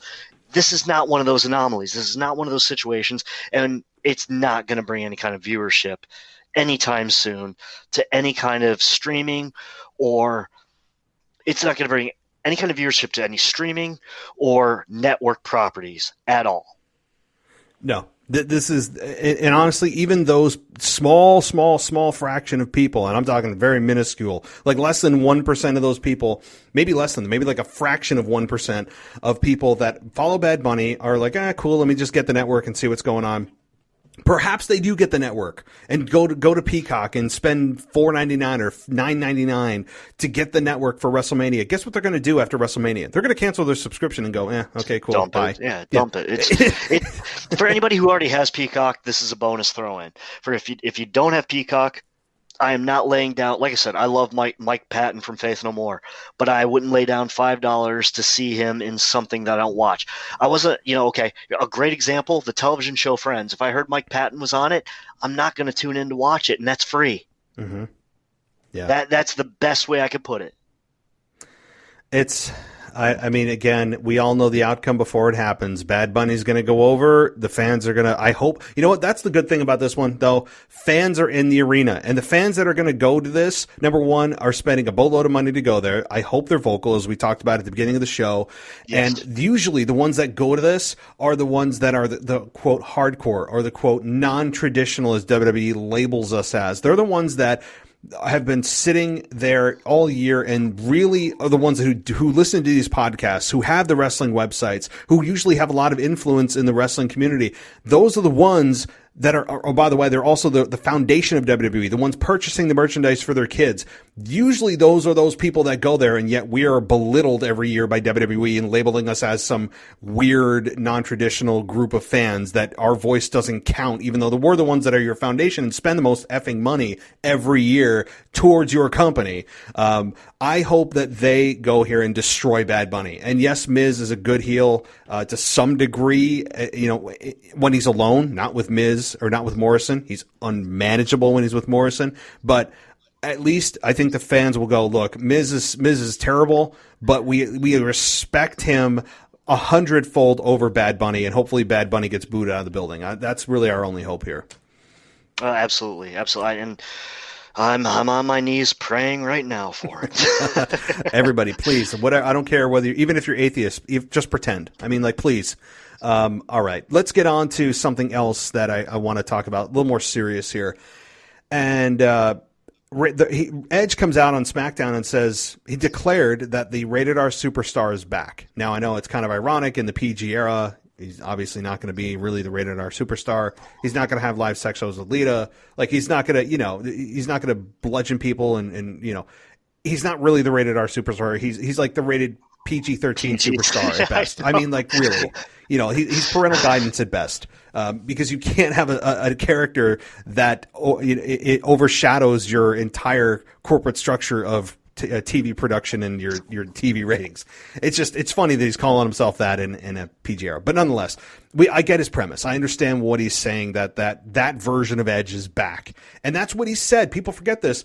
When Edge got injured at the greatest wrestling match ever, God, I hate saying that, against Randy Orton, which was a really good match, by the way, but he got injured, and his promo the next Monday night said that when I come back, and this is all threatening towards Randy Orton, when I come back, I'm not going to be Adam Copeland. I'm going to be the man that got me to where I am. I'm going to bring back the Rated R Superstar. So he's at least following through with what he said 7, 8, 9 months ago when he first got injured back in spring of last year. I'm cool with it. I don't know if this really means a heel turn for Edge or if it just means that he's going full in. He's just not the happy-go-lucky Adam Copeland, the family guy who's here to hopefully get a great win at WrestleMania, that he's actually getting deep into his character now. Is that how you took this? How did you take this?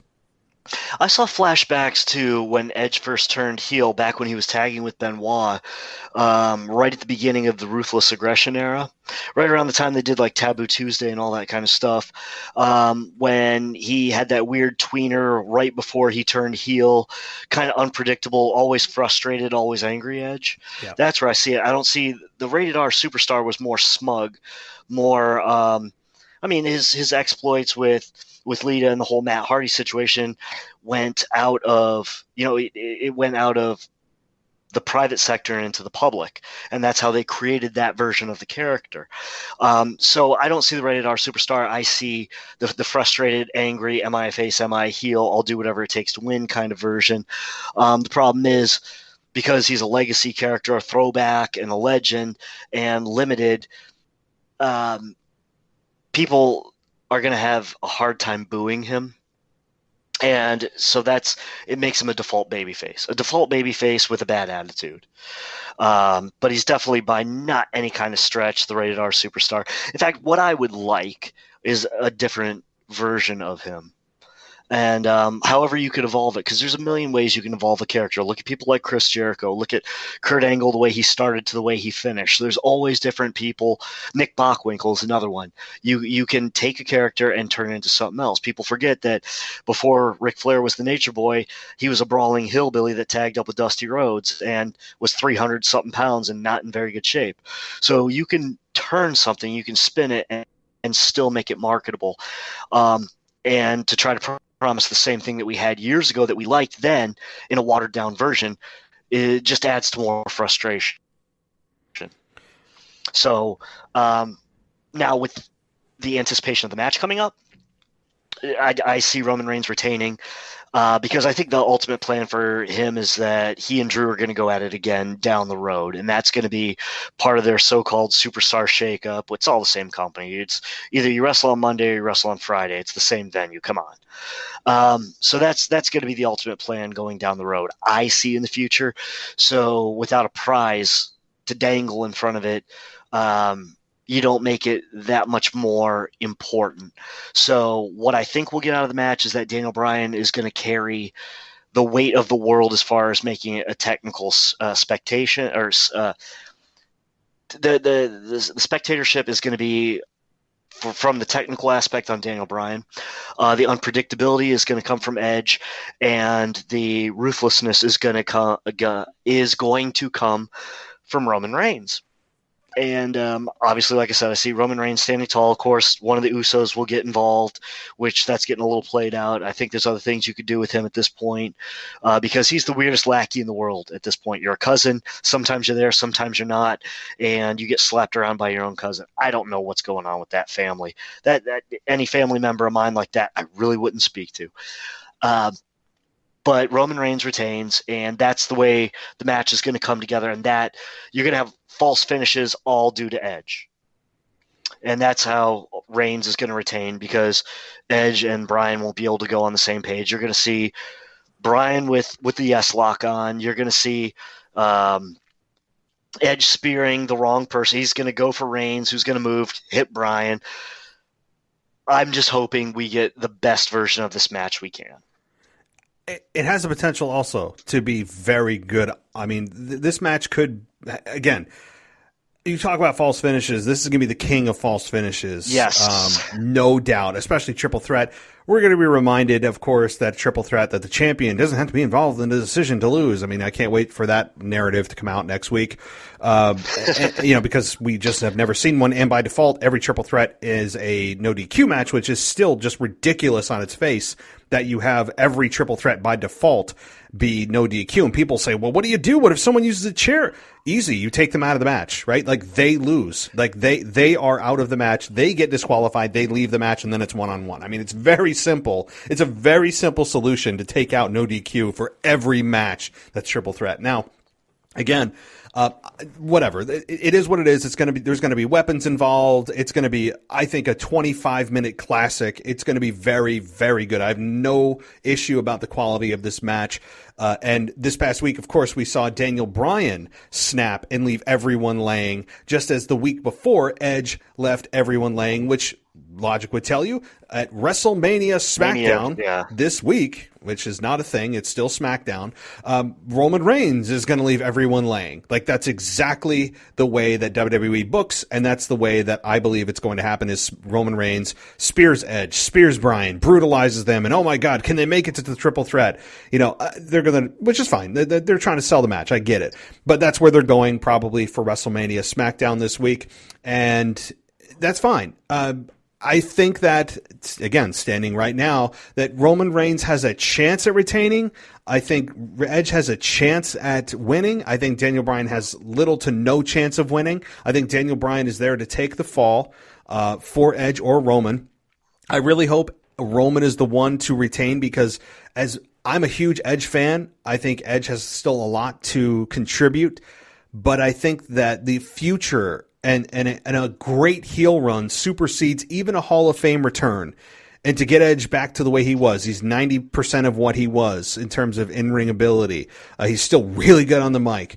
That's not the problem. And it's sad that I have to sit here and say I still don't want Edge to win, even though it'd be a great feel-good story. It'd be 10 years exactly for when he had to give up the championship. I understand all that synchronicity. That would be very nice to tell in a documentary series. I get that. But I don't think that supersedes the great heel run that Roman Reigns is on right now that very rarely comes along. We've seen heels come and go over the decades, and very few are actually cast and are successfully executed to where people want to see someone and would pay to see someone get beat up. That is rare. I mean, not the cool heel that, they're cast as a heel, but people still cheer them because they're kind of cool, right? Roman Reigns is on a rare run that I would say should supersede anyone else's need to win that match at WrestleMania and keep that heel run and momentum going. Well, like I said, down the road, the money is Drew versus Roman too, and I think the second time they do it, it's going to be very, very good. Not to say the first one was bad, but I think it's going to be even better.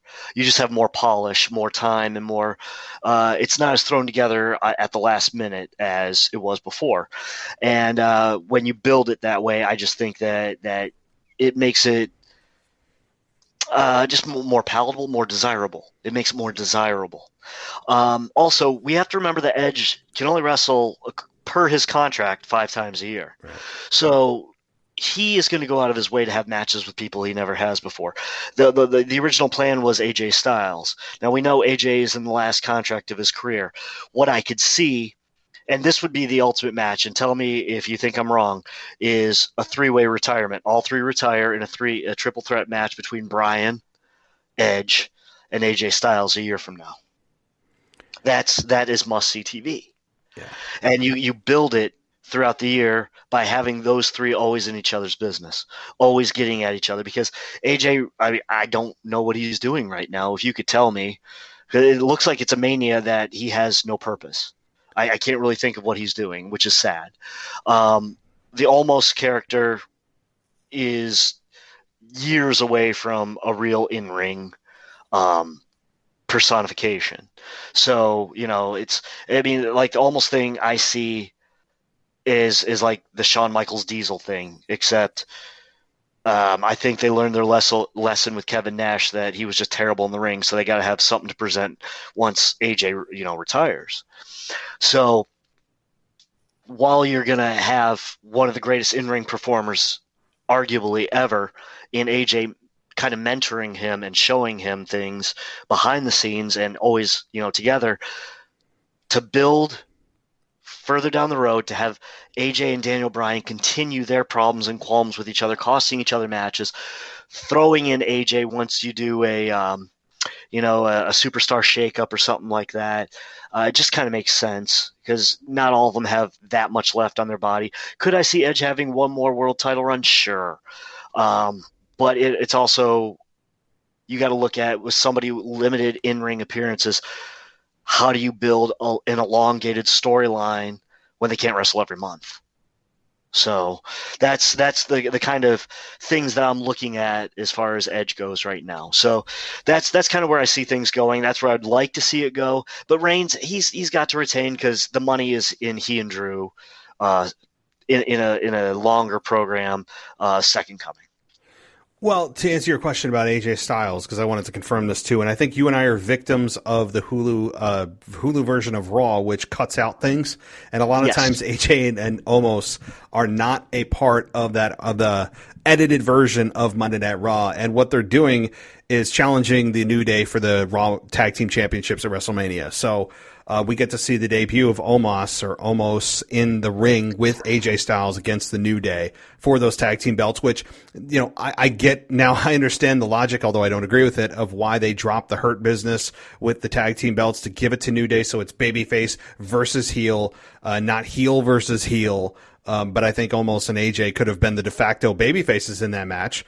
But I think that they wanted, it's New Day. They're more of an established team. We're going to have them drop the belts, which is a bunch of crap. I don't think New Day need the belts ever again. No, and I actually have resentment when they have the belts. But yeah, that's the role right now is AJ Styles and Omos in that tag team role, challenging for the Raw tag team titles at WrestleMania. But with the New Day, with the Hurt Business being dropped by MVP and Lashley, they could become de facto baby faces and still be in that position with the titles on them still to go against AJ and almost whatever his name is, as the heels. So they kind of shot themselves in the foot either way, because now we're getting, while the New Day are talented, they are very, very hard for me to watch these days because they're overexposed to the point of irritating. It's not channel changing like The Miz to me, but it's very hard for me to watch them because it's one thing to have a live crowd and kind of play to the crowd. It's another thing to play to nobody, kind of like Carmella does, but to take it to level 15 on a 1 to 10, which they always do. And we're bored. We're sick of them. There's other things to be done with them. And putting the titles on them, which they don't need, and having them kind of irritate us, which we don't need, it's not helping any young talent, and it's not going to help AJ and almost. I don't know. Okay. Take your pick. Yeah, exactly. The point is, I could have bought more into this tag title situation with a freshly dumped Hurt Business. It would have made more sense to me that way. De facto babyface, they could have just done it a week or two prior. and the New Day could be involved in something else on a different path, and maybe evolving their characters more to be less caustic on the eyes and ears when they come out and less overexposed. All right. Well, very good. I mean, I'm with you. I have a few other topics I want to get to before we close things out. But I do have to ask. I know we talked about a little about Logan Paul, but outside of Logan Paul and whatever his role is at WrestleMania, whether it's actually in a match or not, we'll find out at next week's SmackDown. Sami Zayn's conspiracy theory, his red carpet premiere of his conspiracy theory trailer that debuted this past week on SmackDown. Kevin Owens, I mean, he came out, delivered a stunner, and then shoved Logan Paul out of the way. Obviously, these two are having a match at WrestleMania, which we know in ring is never going to disappoint. But I guess, are you disappointed in the storyline? Are you not with Sami Zayn on this whole conspiracy theory thing, or how do you feel about Kevin Owens' position at WrestleMania as well? How do you feel about everything? It's a waste of a top tier match. It could be so much more with a better storyline. I don't like it. It was kind of tongue in cheek, kind of funny at first, but now it's been taken too far. Especially to have the big blow off at the supposed biggest show of the year. We're getting what's going to be solid in ring mixed with a lot of corny backstory. There's just other ways it could have been done. And then, of course, we have the celebrity factor. And whose side is the celebrity going to be on? Because now he's been shoved by KO, but he's also part of, Sammy's got the conspiracy against him and against everybody. And it kind of leaves it convoluted as to where a person like this Logan Paul, who nobody wants to see on the product to begin with, is going to lie and how he's going to affect the outcome of this match. So yeah, I think it takes away. It's a detractor to what could be some really solid wrestling. It's the same thing with Cesaro and Seth Rollins. I like Seth Rollins as a Jim Jones cult leading messiah, not as a guy who says, I'm never going to get spun again. Never, never, never. Like, it's so scripted. Then all of a sudden he gets spun. You've got four guys who you could mix those four any way in matches and have great matches, and just the over scripting of it and the bad storylines behind it and the dumbing down of the characters has affected it. But I'm looking forward to watching the matches. This coming WrestleMania, I think there's going to be surprisingly about 4 to 5 good in-ring matches with terrible storylines and possibly detrimental outcomes. And unfortunately, victims of circumstance here are going to be Kevin Owens and Sami Zayn. I wish they would do more with Sami Zayn. I really wish, while it was kind of funny for a second, too much funny, it becomes corny and then becomes it becomes a festering wound. And I don't need my wrestling to give me an infection. I need – it's the best way I can put it right now. I don't want it to be where I'm sick of Sami Zayn when I watched him for so many years as El Generico, especially he and Kevin Owens and the stuff they did in Ring of Honor and Pro Wrestling Guerrilla and stuff. We can if they mimic some of those matches they had, and if Vince will pull back the governor on them and let them do what they do best, we could have some really great classic matches. And Cesaro and Seth Rollins, the same thing. Let them channel who they were years ago and the reason that you signed them, and we can have some really good stuff. Just don't force them to say silly things. And let's not interject people who have no business, like Logan Paul, being in the ring or affecting the outcome. So yeah, it's watered down greatness. That's what it is. It's like, the last couple sips of orange juice, and you liked it so much, so you pour a little water in it to make it last longer, but it's just not the same. That's where I am with that. That's funny. Yeah, it's kind of an analogy I was going to go with too. Like top shelf liquor, and you throw water in the vodka, and you're like, yeah, it's still top shelf liquor. Yeah. Yep. So I went the alcohol route. You went the orange juice route, so more mature. But at the same time, look, Logan Paul. We've already discussed what we could think about that. They're never going to want a celebrity to be in a position to look bad or get booed. So that would tell me that even the shove from Kevin Owens is not going to be enough for Logan Paul to turn and try to attack Kevin Owens at WrestleMania, although I wouldn't mind if he took a stunner. I think that it's going to be him turning on Sami Zayn. Kevin Owens gets the victory, and the celebrity stands there, and they're both, holding hands high like they're best friends, and, it's going to be just a feel-good moment, at least a perceived one by Vince McMahon. And, Sami Zayn's going to continue to just lose match after match after match. Sami Zayn's a heel, a perfect example of an entertaining heel that does not have heat on him. And I'm like, well, then he's not a heel, right? He's kind of a diluted baby face. That's what he is. Like Sami Zayn, I don't feel like I like his character in terms of, I find him entertaining. I think he's good on the mic. His conspiracy thing, I don't dislike it as much as some people do. So I don't want to see him get beat up. I actually find him entertaining, but I know he's cast as a heel. So again, that's where I talk about Roman Reigns. That's the difference. Randy Orton over last summer that's the difference. Heels like that do not come along very often. So anyway, yeah, Kevin Owens, we know what kind of match they're going to have. Logan Paul is the wild card, and they're going to have a really good match. As far as Cesaro and Seth Rollins, look, WWE just threw them together knowing that this is a surefire thing. They know that these two are going to have a great match, and they will. They're not really fighting for anything other than, I guess, pride or who's the better man or how many times Seth Rollins is going to be swung, which is just ridiculous. But honestly, I don't even like the swing. I think the swing is like it gets them dizzy, I guess, but it also gets Cesaro dizzy. I mean, I don't get it. I don't understand the appeal of the swing. I've never been a fan of it. It's all sizzle and no steak, as Jim Ross would say. It just is like, okay, you're swinging someone around. I mean, I could do that with my 3-year-old son, and I wouldn't do it 22 times, but I don't know. So I've never been a fan of that, but I understand what they're going for here. This past week, their promo together wasn't great. Seth did the best he could to keep it together, but all the puns about Cesaro, how many times he could fit the word swing in there, like take a swing at me. It felt very Tater Tots like it felt like the writer they brought back for it felt very much like whoever wrote that for Roman. They got in contact with their person and they're like, hey, we need some good stuff. Can you write us? Can I email us over a promo for Cesaro and SmackDown? It felt like that same guy. Or Gal. I don't know who it was. But it was so WWE to try to throw in those puns. That's not who Cesaro is. It didn't make me want to see this match more. I didn't learn anything more about Cesaro.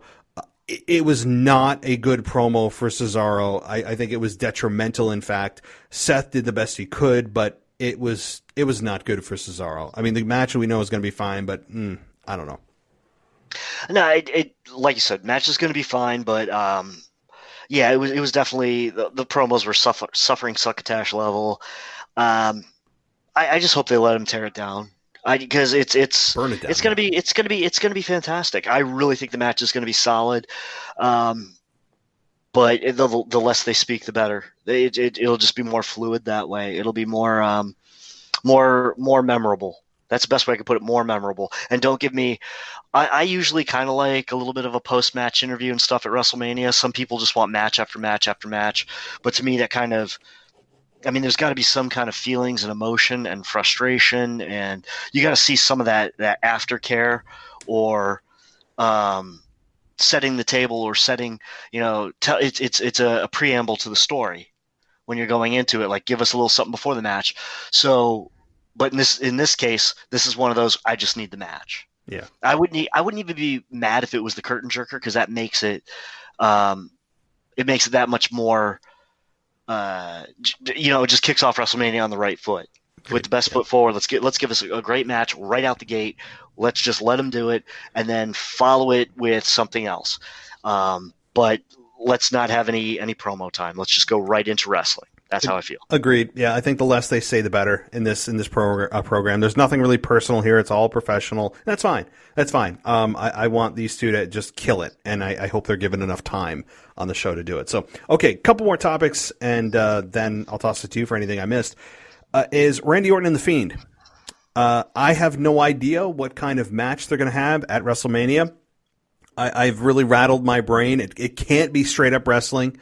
We know that. I would think it's a no DQ, just straight up flat no DQ, because that opens the door for a lot of other things to happen rather than restricting yourself to a specific stipulation. No DQ is like, okay, there's no DQ, but you can do a lot of like infinite amount of things within no disqualification. So I think that's probably where they'll go with it, because you can't go beyond an Inferno match. You just can't. So that's my thought. I think that the Fiend goes over. I don't think there's any other way around that. That's not really the issue. But the interesting thing too is Alexa Bliss on Alexa's Playground this past week on Raw said that the Legend Killer would die at WrestleMania. You know, I'm not a fan of WWE or wrestling in general talking about death in their promos, that they're actually going to kill someone. Now, that's not what she said. She just said the Legend Killer would die at WrestleMania. Now, does that mean psychologically? I mean, you can't obviously deliver on the premise that his physical body is going to die. It's wrestling. Like you can't ever pay that off. Which is why you never go there. You never talk about actually killing your opponent. It's just, you just don't touch it. But perhaps she was metaphorically speaking that the character of the Legend Killer would die at WrestleMania, whatever that means, getting in his head. Perhaps, I don't know. But how did you take this? And what about their match at WrestleMania?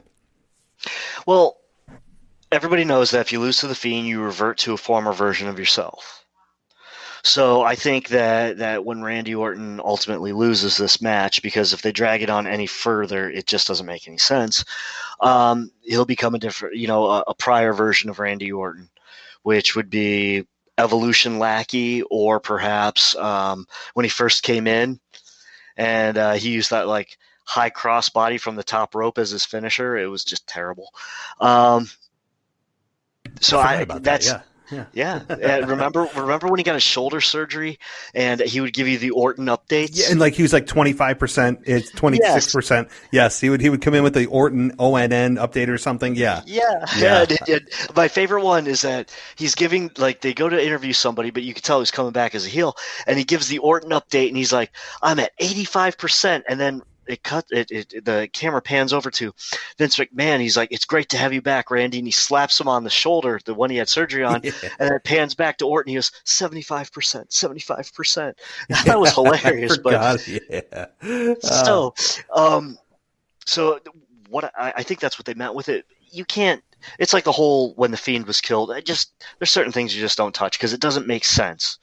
Okay, the next thing is we're going to have aliens wrestling in these cinematic matches, and I'm afraid it's going to be a cinematic match, which it probably will. So let's just brace ourselves for that match. Piss off the fans, though. You got to remember the fans there. I mean, the fans are going to. We're not in the Performance Center this year, so fans are going to lose their mind if they pay all that money and then it's cinematic. They just have to watch it.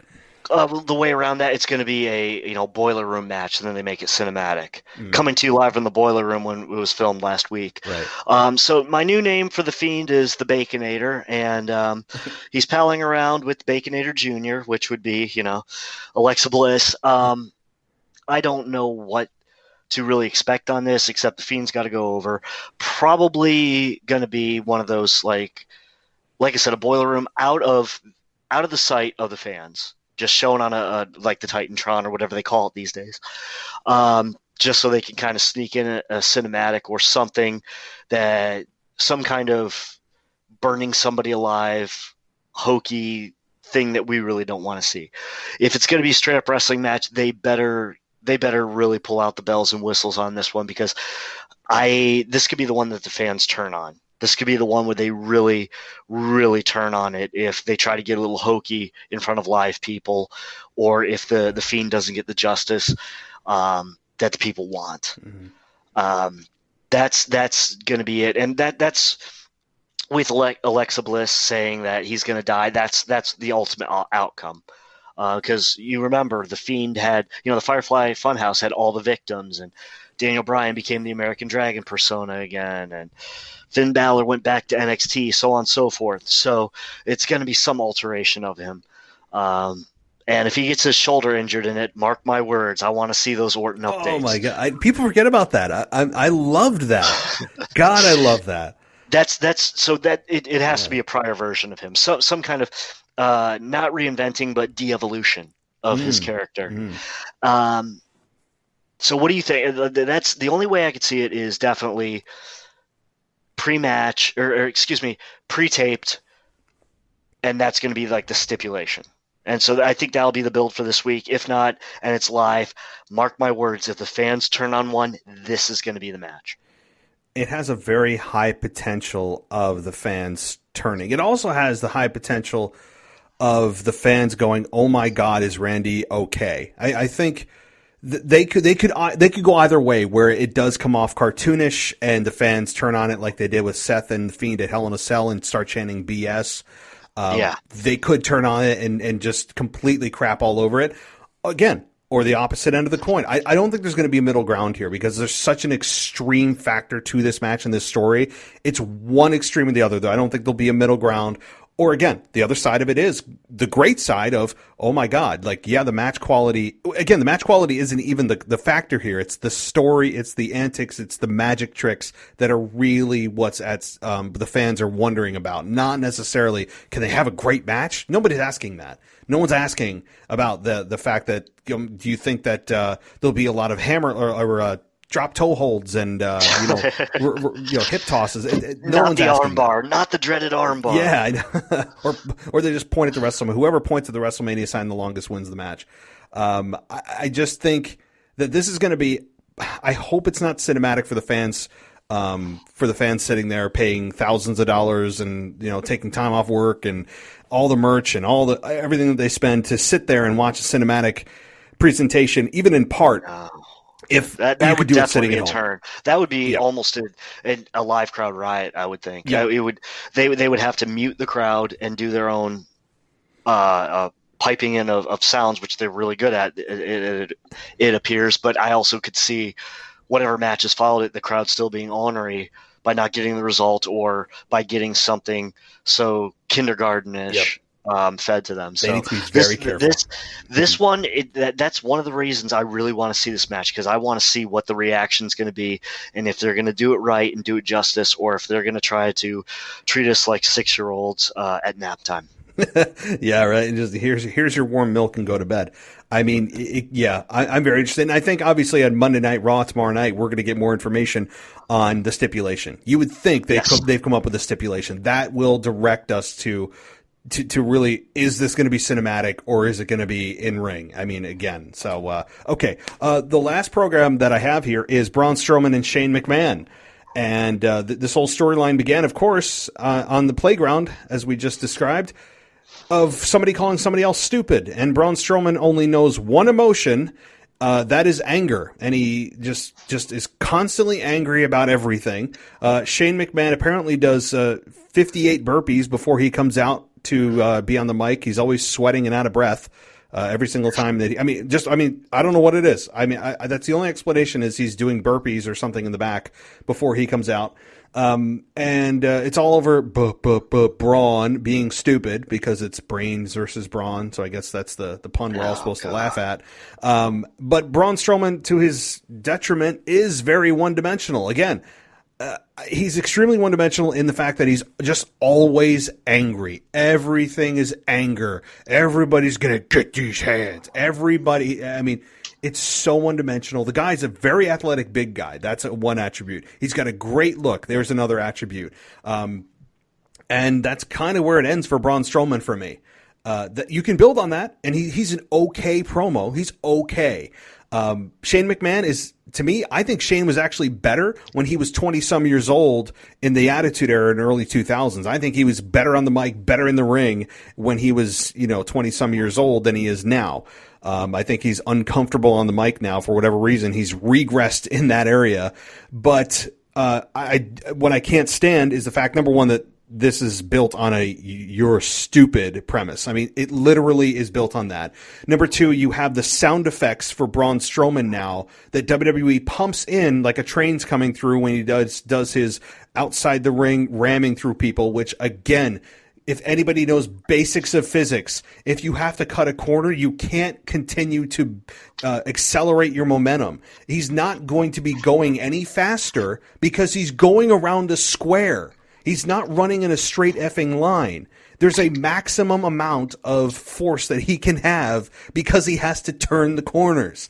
It's ridiculous that they're putting in sound effects. And the fact of Braun Strowman making the stipulation that it's a steel cage match. Has he watched wrestling at all? Or have the writers watch wrestling ever and learn the fact that the steel cage does not, in fact, keep people out. It actually invites people in. It does not create the illusion that somebody can't run. Well, actually, yeah, they can run because there's a door and there's a wall they can climb, which not only can they escape, but that's also a method of victory. You can actually just walk out of the damn cage and win the match, which is that is a whole rant I could go on the show about of how stupid that stipulation is for steel cage matches, that your objective is to just walk out the door or run away from your opponent is how you win. But I mean, I could go on about this. I'll stop and let you pick it up. Well, Braun Strowman right now is like a boat at sea without a captain. It's without a crew because you don't know where it's going. Yeah. He's always angry. For the love of God, stop spitting on your own beard. Yeah, that's so distracting. Yeah, it's also disgusting. Like, I don't know why. It really bothers me. I know it's dumb. Okay, and for everybody listening, I know you can laugh at me, but I just think it's disgusting. And it's just it just makes you look stupid. Like, and I don't mean like Braun's an idiot. I mean it makes you look dumb. Like you can't control your own body functions. This match does nothing for me. You could tell by the way that Shane smiled when he found out it was a steel cage match that, Elias and Jackson Riker are going to be under the ring for some reason. Something like that's going to happen. Also, let's not forget that Kane is going into the Hall of Fame, so I wouldn't be surprised if he pops up in the middle of the ring. But that's not going to happen because you're going to have matches afterwards, so you can't destroy your ring. Mm-hmm. I got to make another note here for the end of the show. All right, so this program makes no sense. It's one of those, well, the Big Show's gone, and we don't know what to do with Braun because we've made him so big and indestructible. We don't know how to book him because if we put him in a title picture and he doesn't win, we don't know how to describe that. How is this guy inhumanly strong and turns over semis, but he just can't seem to hold on to the IC title. I just don't buy it. They don't know what they do. They've painted themselves in the corner one too many times with him, and this is what's going to happen. He's going to destroy the cage. He's going to show off those mighty muscles and somehow destroy. Going to rip the door off. He can't. If there was no spectators, then I would say he would destroy one wall of the cage. But because they're going to want to show people as much as possible, which means they're going to try to have people as close to the ring as possible. In my mind, you couldn't have the cage to where it could be destroyed and potentially fall on people and hurt them. Right. Unless you can make it work like that, I just don't see it. Now, I could be wrong, but he's going to destroy the cage, and then the lackeys are going to get in, or the lackeys are going to be under the ring. Somehow the lackeys get in. I'll just be happy when this program's over. But once it's over, they're not going to know what to do with him again, and they don't have a credible person big enough to take him out. They do. It's just this is a guy a couple of years ago who impressed me with how much he improved in the ring. Okay, but now it's like he's become the revert. It's not scripted. He's just it's 5 moves of doom. He's become a 5 moves of doom character, and that train whistle thing is just god awful. It's so bad. And yeah, how are you going to do that inside the cage, you idiot? Way to develop that now going into a cage match. Hello. And it's just the dumbest premise. Okay, it is the dumbest. You're stupid. Like, yeah. So that's supposed to get you that angry that you're gonna. You can't outsmart a guy who's calling you stupid, but you're like 20 times stronger. And then the whole interaction between he and Drew, which could be Drew's next program before he eventually goes to SmackDown to go against Reigns. At least that's viable. It's plausible that Drew can beat him, and he's big enough and strong enough. So I can buy that maybe there's a Braun heel turn down the road, and that Shane McMahon could get into his mind and coax him into turning heel. That might happen, but this match does nothing for me. In fact, you know what this match says? One, we got to involve Shane because he's the owner's son. He's an owner too. Those McMahons have to have some kind of handle on a match. And 2, we couldn't afford another celebrity. That's all this says to me. Yeah. And the fact that we're even mentioning this match and talking about it more than we are Big E versus Apollo it's a shame, but it's the truth, because it's going to get more press and more minutes and more follow-up than Big E versus Apollo, which could be a sleeper great match. I'm going to switch to, because I'm just going to rant about Shane and Braun Strowman. And I don't want to take up listeners' time, because everybody knows how you feel. I feel the exact same way about this match. It is just it's nothing more than Vince going, Shane, I need you to get back in shape. We need you at WrestleMania. And he did that with The Undertaker. He did that with, who was it, Randy Orton or AJ Styles, rather. They faced each other at WrestleMania, and now we've gotten Randy Orton or Shane McMahon versus Braun Strowman in a steel cage and whatever. I mean, there's 100 things that we could talk about to dismantle the logic of how this happened, why it's a waste of time, but I think we'll be wasting our breath. So let's talk about Apollo and Big E. I'm a big fan of this storyline. Now, I know you're not big on his adoption of his new character. He had just Apollo Crews, that is, about him bringing in the Nigerian accent. I got to say, he's done a good job of bringing in an accent where typically accents go the opposite way and they just go into Never Never Land and we never see him again. Kofi Kingston's Jamaican accent, Lana's Russian accent, they go into the land of misfit toys and we never hear from him again. But in this case, Apollo Crews is like, you know what? I'm just going to take one. And he's going to say, and he's done a good job. I got to say, his Nigerian accent it is very believable. I got to give him that, and he has turned his career around in the matter of a couple of weeks by just being a good heel, leaning on his family heritage. Again, his promos I think are good to very good at times. Do I think Apollo Crews is a top tier heel right now? No. Do I think he could be? I haven't seen enough. I don't know for sure. But Big E and Apollo, you feel something there, right? Like, I actually want to see Big E beat the crap out of Apollo Crews. That's how we should feel. We should feel some kind of emotion one way or the other with every match. We should, in theory. And I do for this match.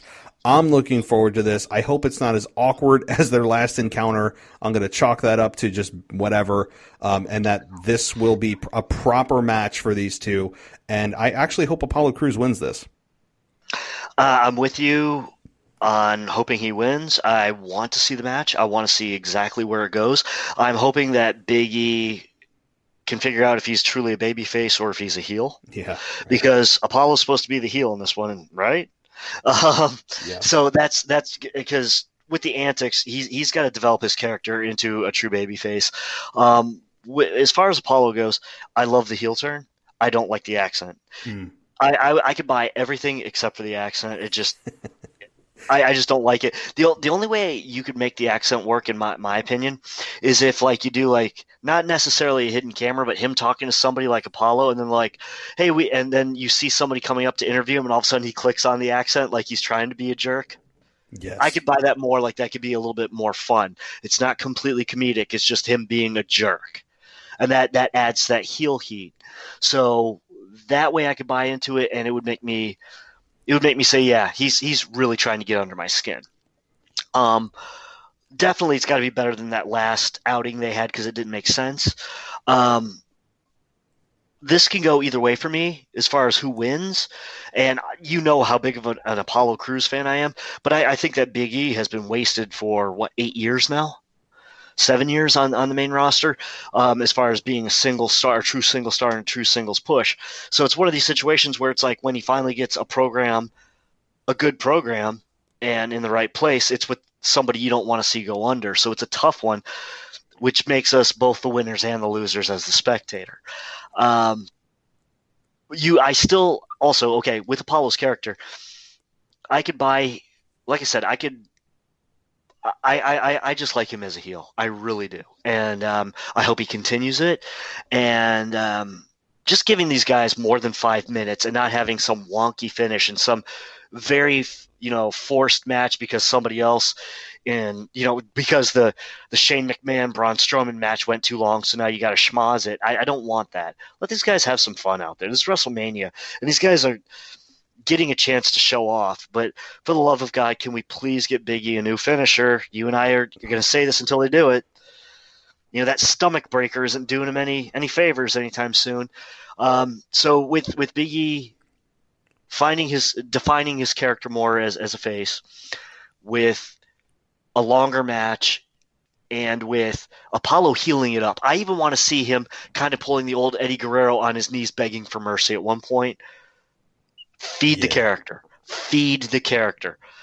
Because, Apollo looks like he could rip you up. He's not as big as Big E, though. So always having a bigger babyface than you do heel is a challenge, because it almost becomes like it becomes like a comeuppance of a bully. But when your bully is the bigger guy, I got to have more heelish tactics from Apollo. Give me that begging on his knees, and then when Big E, kind of gives him a break and steps back, poke him in the eye. Let's have some fun Ric with Flair. it. Yeah. Yes, Yeah. Give me that, because I really need this Apollo character to take off.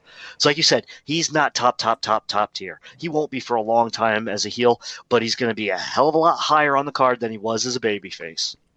That is the most important thing. And I'm seeing, signs that this could continue to progress. Again, there'll be times where he flattens out and you feel like they're going to go backwards with him, and you just don't see him. And that's just kind of the way the WWE has booked. I don't think he's going to the moon right now, but he's been there long enough. The fans know who he is. He's just been the smiling, good athletic guy.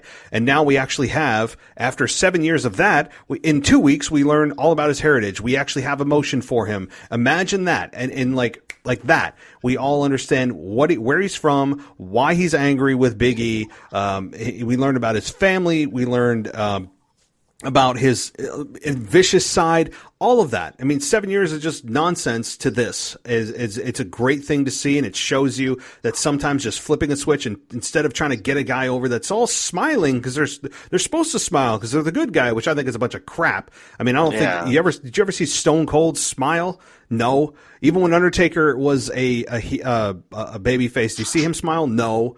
There's so many examples why Vince has the incessant need for every babyface. You got to smile when you're a baby. No, it's crap. But this program I'm really looking forward to. I'm looking forward to the ascension. To me, this is about the ascension of Apollo Crews. And yeah, Big E to the same degree. He's in a similar path.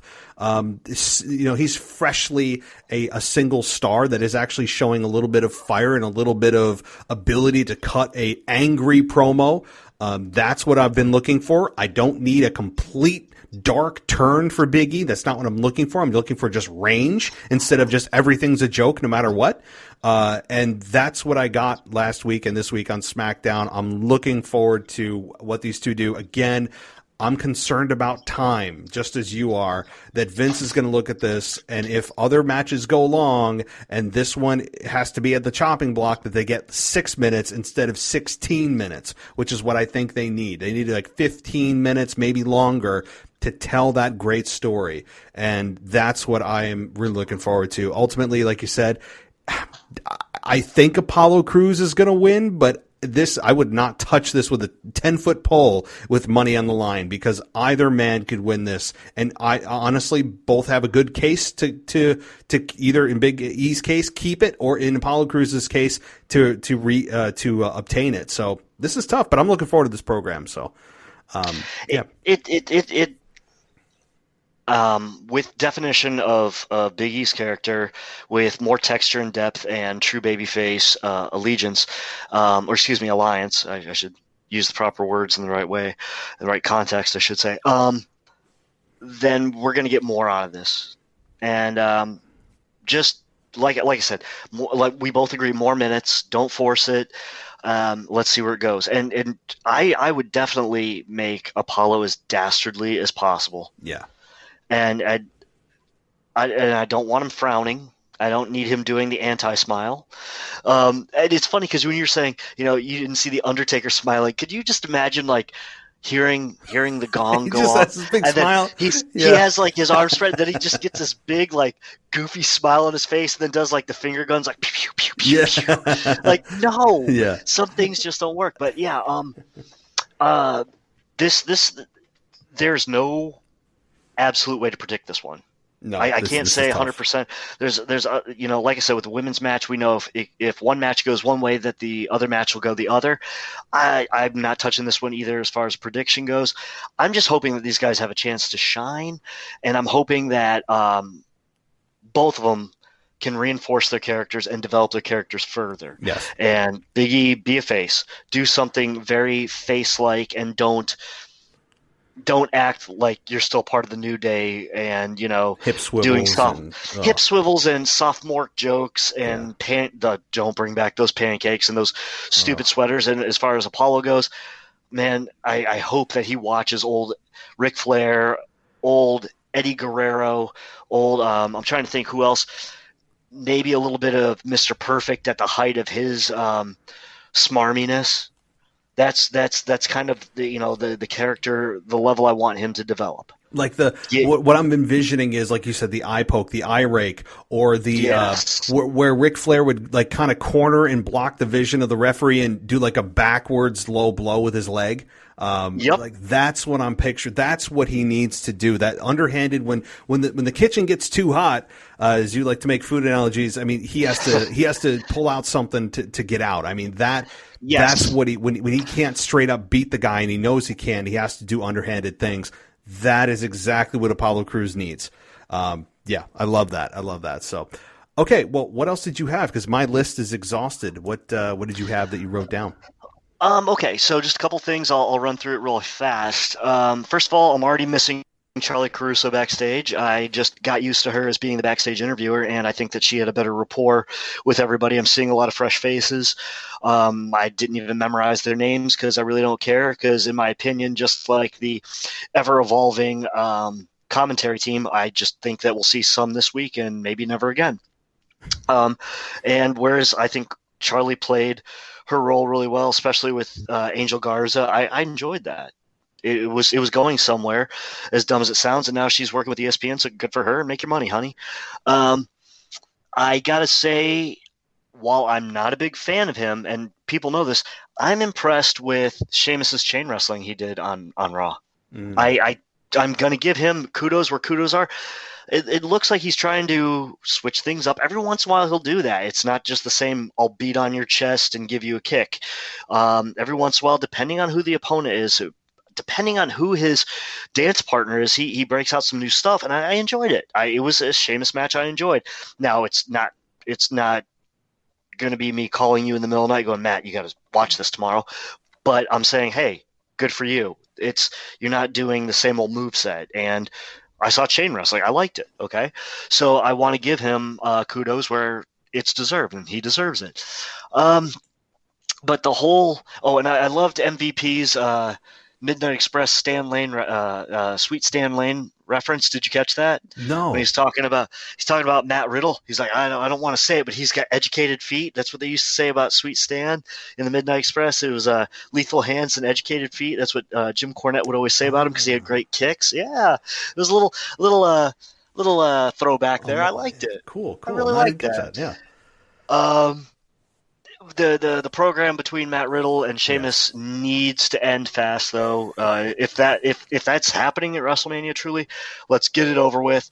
I mean, I'll tell you what's funny is, I know how tough Matt Riddle is, and you saw that little Twitter war we had when people were talking about who's inducting Rob Van Dam, and I also have that written down here real quick too. Is people talking about like Sheamus beating him up. I don't think in real life Sheamus would have. I mean, Sheamus is a big, strong guy. We're talking about a real MMA fighter, okay? He might be giving up 15, 20 pounds to the guy, but he knows really how to hurt people. I've watched his matches. Yeah. And I don't know who he made mad to have that stupid stoner bird thing. You know what I'm talking about? When he kicked off his flip and that infographic, which they're throwing that. Did you also notice too, by the way? A lot of times when people are coming in, that lately they've been filming them coming in, it almost goes to slow-mo and they look around like they're mugging for the camera. And I think what they're doing is getting face shots to set up for the next video game. I did not catch that. Catch that.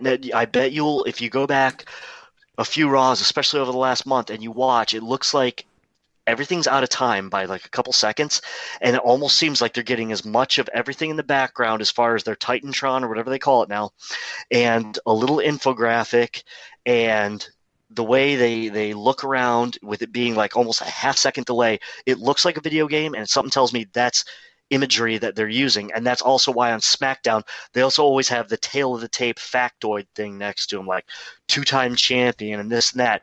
I know they don't really do that on Raw. Instead they have the floating, CGI stuff that I really cannot stand. So other thing was the Jackson Riker Strowman match was botch-tastic. That was some of the worst wrestling I've seen in a long time. I don't know what happened with that whole Jackson Riker jumping off the ropes and then just freezing. Did you notice that? He just froze in the ring for a second. Yes, I did see that, yeah. It looked like they both forgot what they were doing. And that would have been, in front of a live audience, that would have been eviscerated. So real quick, I'm going to touch on the Hall of Fame. This is a very interesting class because you have last year's class, I think, is going in. We're not sure, or they just might get mentioned. Like, whatever happened to Jushin Liger? Who's going to induct him? Is anybody going to talk about it? Why are the Bella Twins even considered Hall of Fame?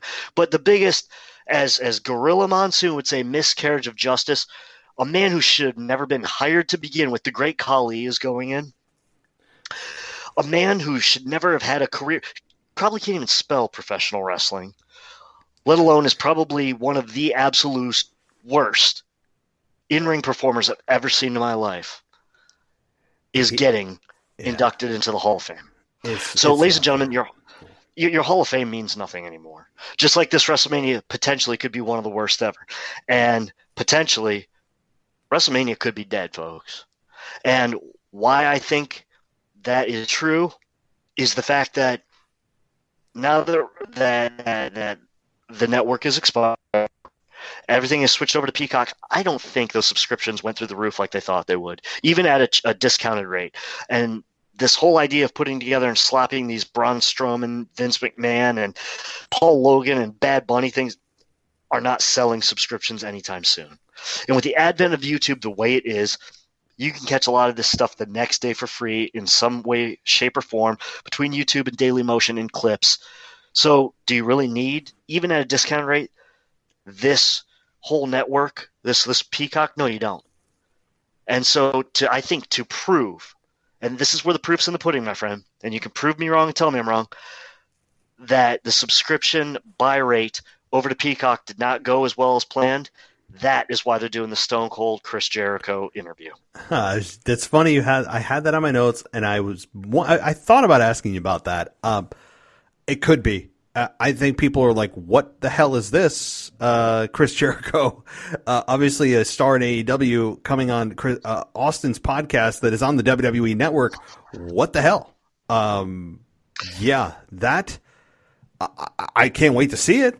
I'm definitely watching it, as many of us are. And it could be a symptom of, oh boy, what happened to our subscription base? WWE had 1.4 million people. We only have 400,000. What's going on? I don't know if it's that low. We don't know the real numbers. But you're right. We're just throwing this out, folks. But yeah, I think that's asymptomatic of problems. If you're taking a person who has not only turned his back on the company, has also outright buried the company, and rather well fed these days. Yes. Sorry, I had to. A rather well fed Chris Jericho. I'm not knocking it. Our bodies change over time. I'm not the man I used to be. I've gained 5 pounds. But you're taking a guy who also helped develop the competition. Yeah. He helped in putting all this together, and you're having him on your network. That says, okay, if a person said, I'm not going to get it, I'll just try to scam bits off of YouTube. Now they're saying, all right, I'm going to pay the $5.99 for it. It's worth it just to see this interview. I got to see what he says. Now, what I think is that this is going to be severely edited. I don't think that whatever Jericho says, they are going to definitely splice a lot of that out. They're going to take a lot of it out. If it's a 3-hour interview, only 45 minutes are ever going to see airtime.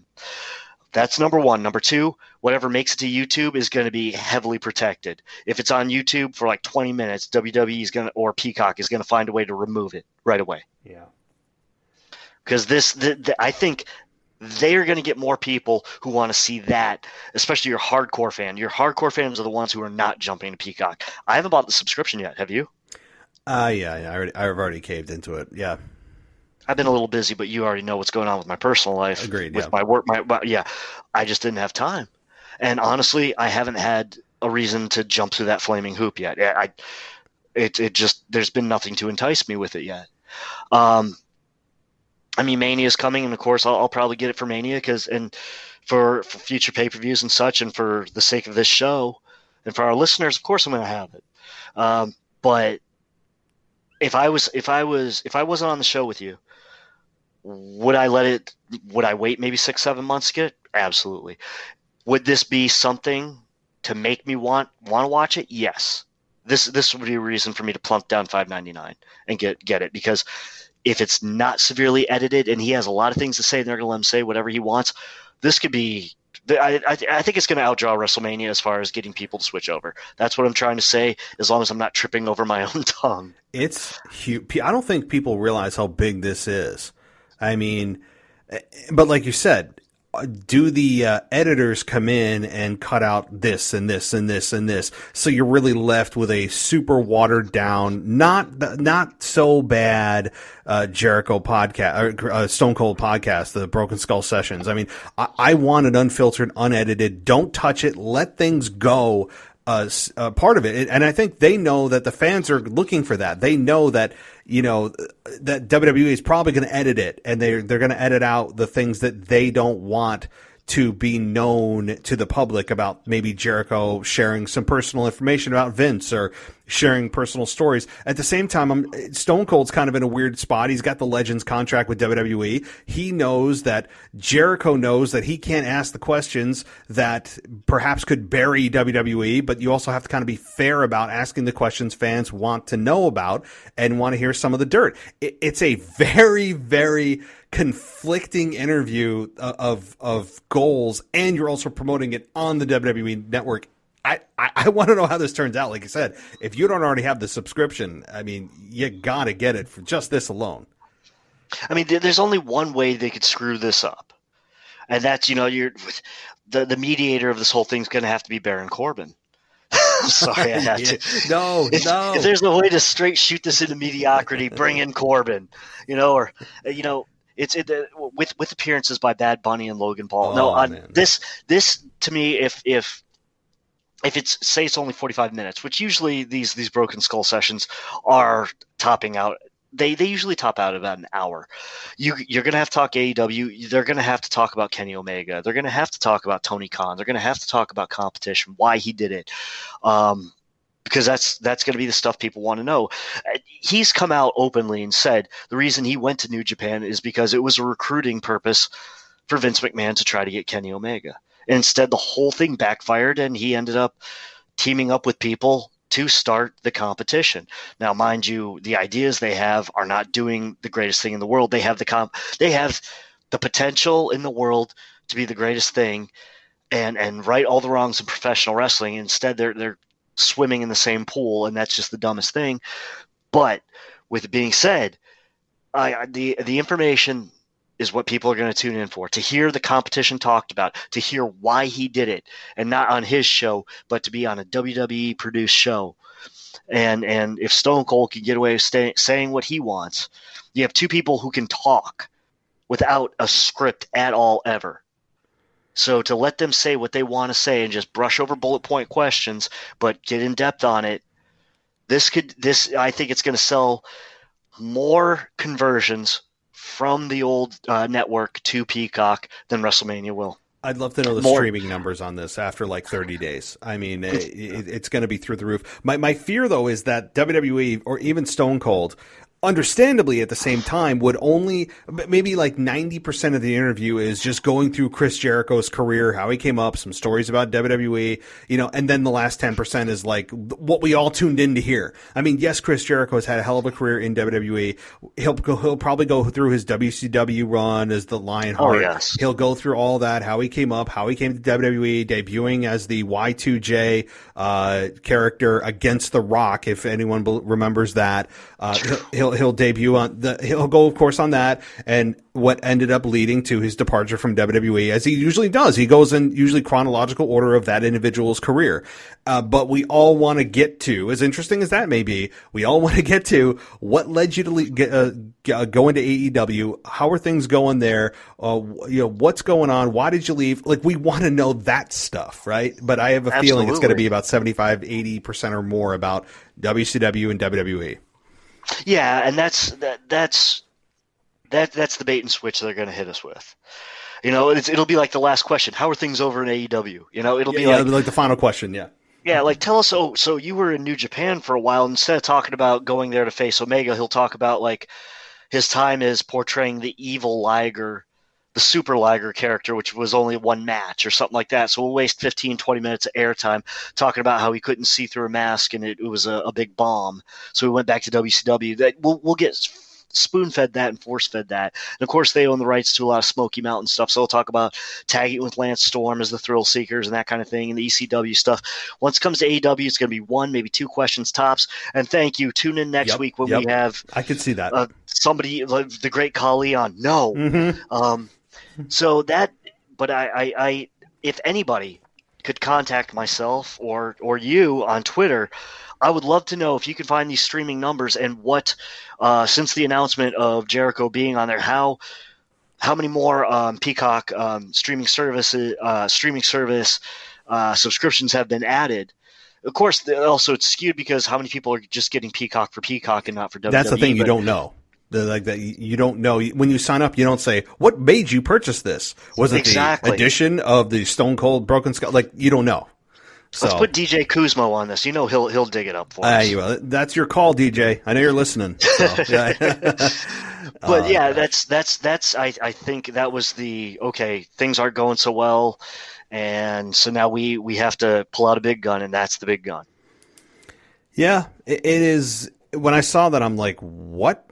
As I'm sure all of us were, he's brought in some great guests. Undertaker a couple of times. Those have been really good. Sasha Banks, Bailey, fantastic. Kurt Angle, Kane. I mean, he's had some really, really good ones that, I'm loving the Broken Skull sessions that he's doing. He's a really good host. He asks the follow-up questions that you want to know about. He's organized. He drinks a lot on the show, like a lot. I mean, some of the drinking they've done, I'm like, I'd be out. I mean, like they're doing shot after shot after shot of Jack whiskey. I'm like, jeez. But I like his format. He's stone cold effing Steve effing Austin. Like he's gonna be straight shooting with you. But anyway, so Michael, was there anything else on that list before we wrap things up? Well, the only thing I want to say is a very happy Easter to everybody. And, of course, everybody who celebrates Passover, I hope you have a great Passover. I hope everybody had a great holiday today. And as far as wrestling goes, this whole next week is going to be very intense. It's going to be a lot more forced storylines. Kind of curious as to how big of a disaster SmackDown is going to be, with them trying to tell us it's must-see TV, and with us obviously knowing that whoever wins the Andre the Giant Memorial Battle Royal is basically going to have a cursed career. So I don't know what's going to happen this week. Of course, you and I communicate, so we'll see what's going on. And I just wanted to throw a shout out to a girl named Abby that I'm kind of smitten with. She knows who she is, and I hope she enjoys the show. And some friends at Jerry Lawler's Barbecue, because they got me a shirt for a good friend of mine. So aside from that, that's what I got in wrestling this week.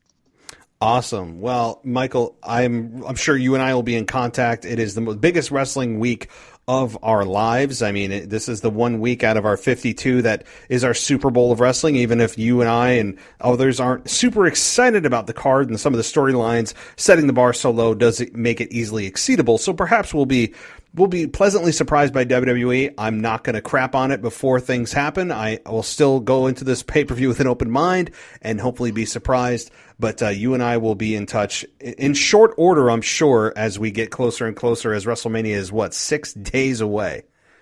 Yeah, exactly. Wow. Yeah. Crazy. So, all right. Well, Michael, thank you so much, and it's been a pleasure. We will be in touch very soon. Thank you, and everybody out there, you have a great Easter once again, and we look forward to speaking to you again. Awesome. Have a good night. You too. Goodbye.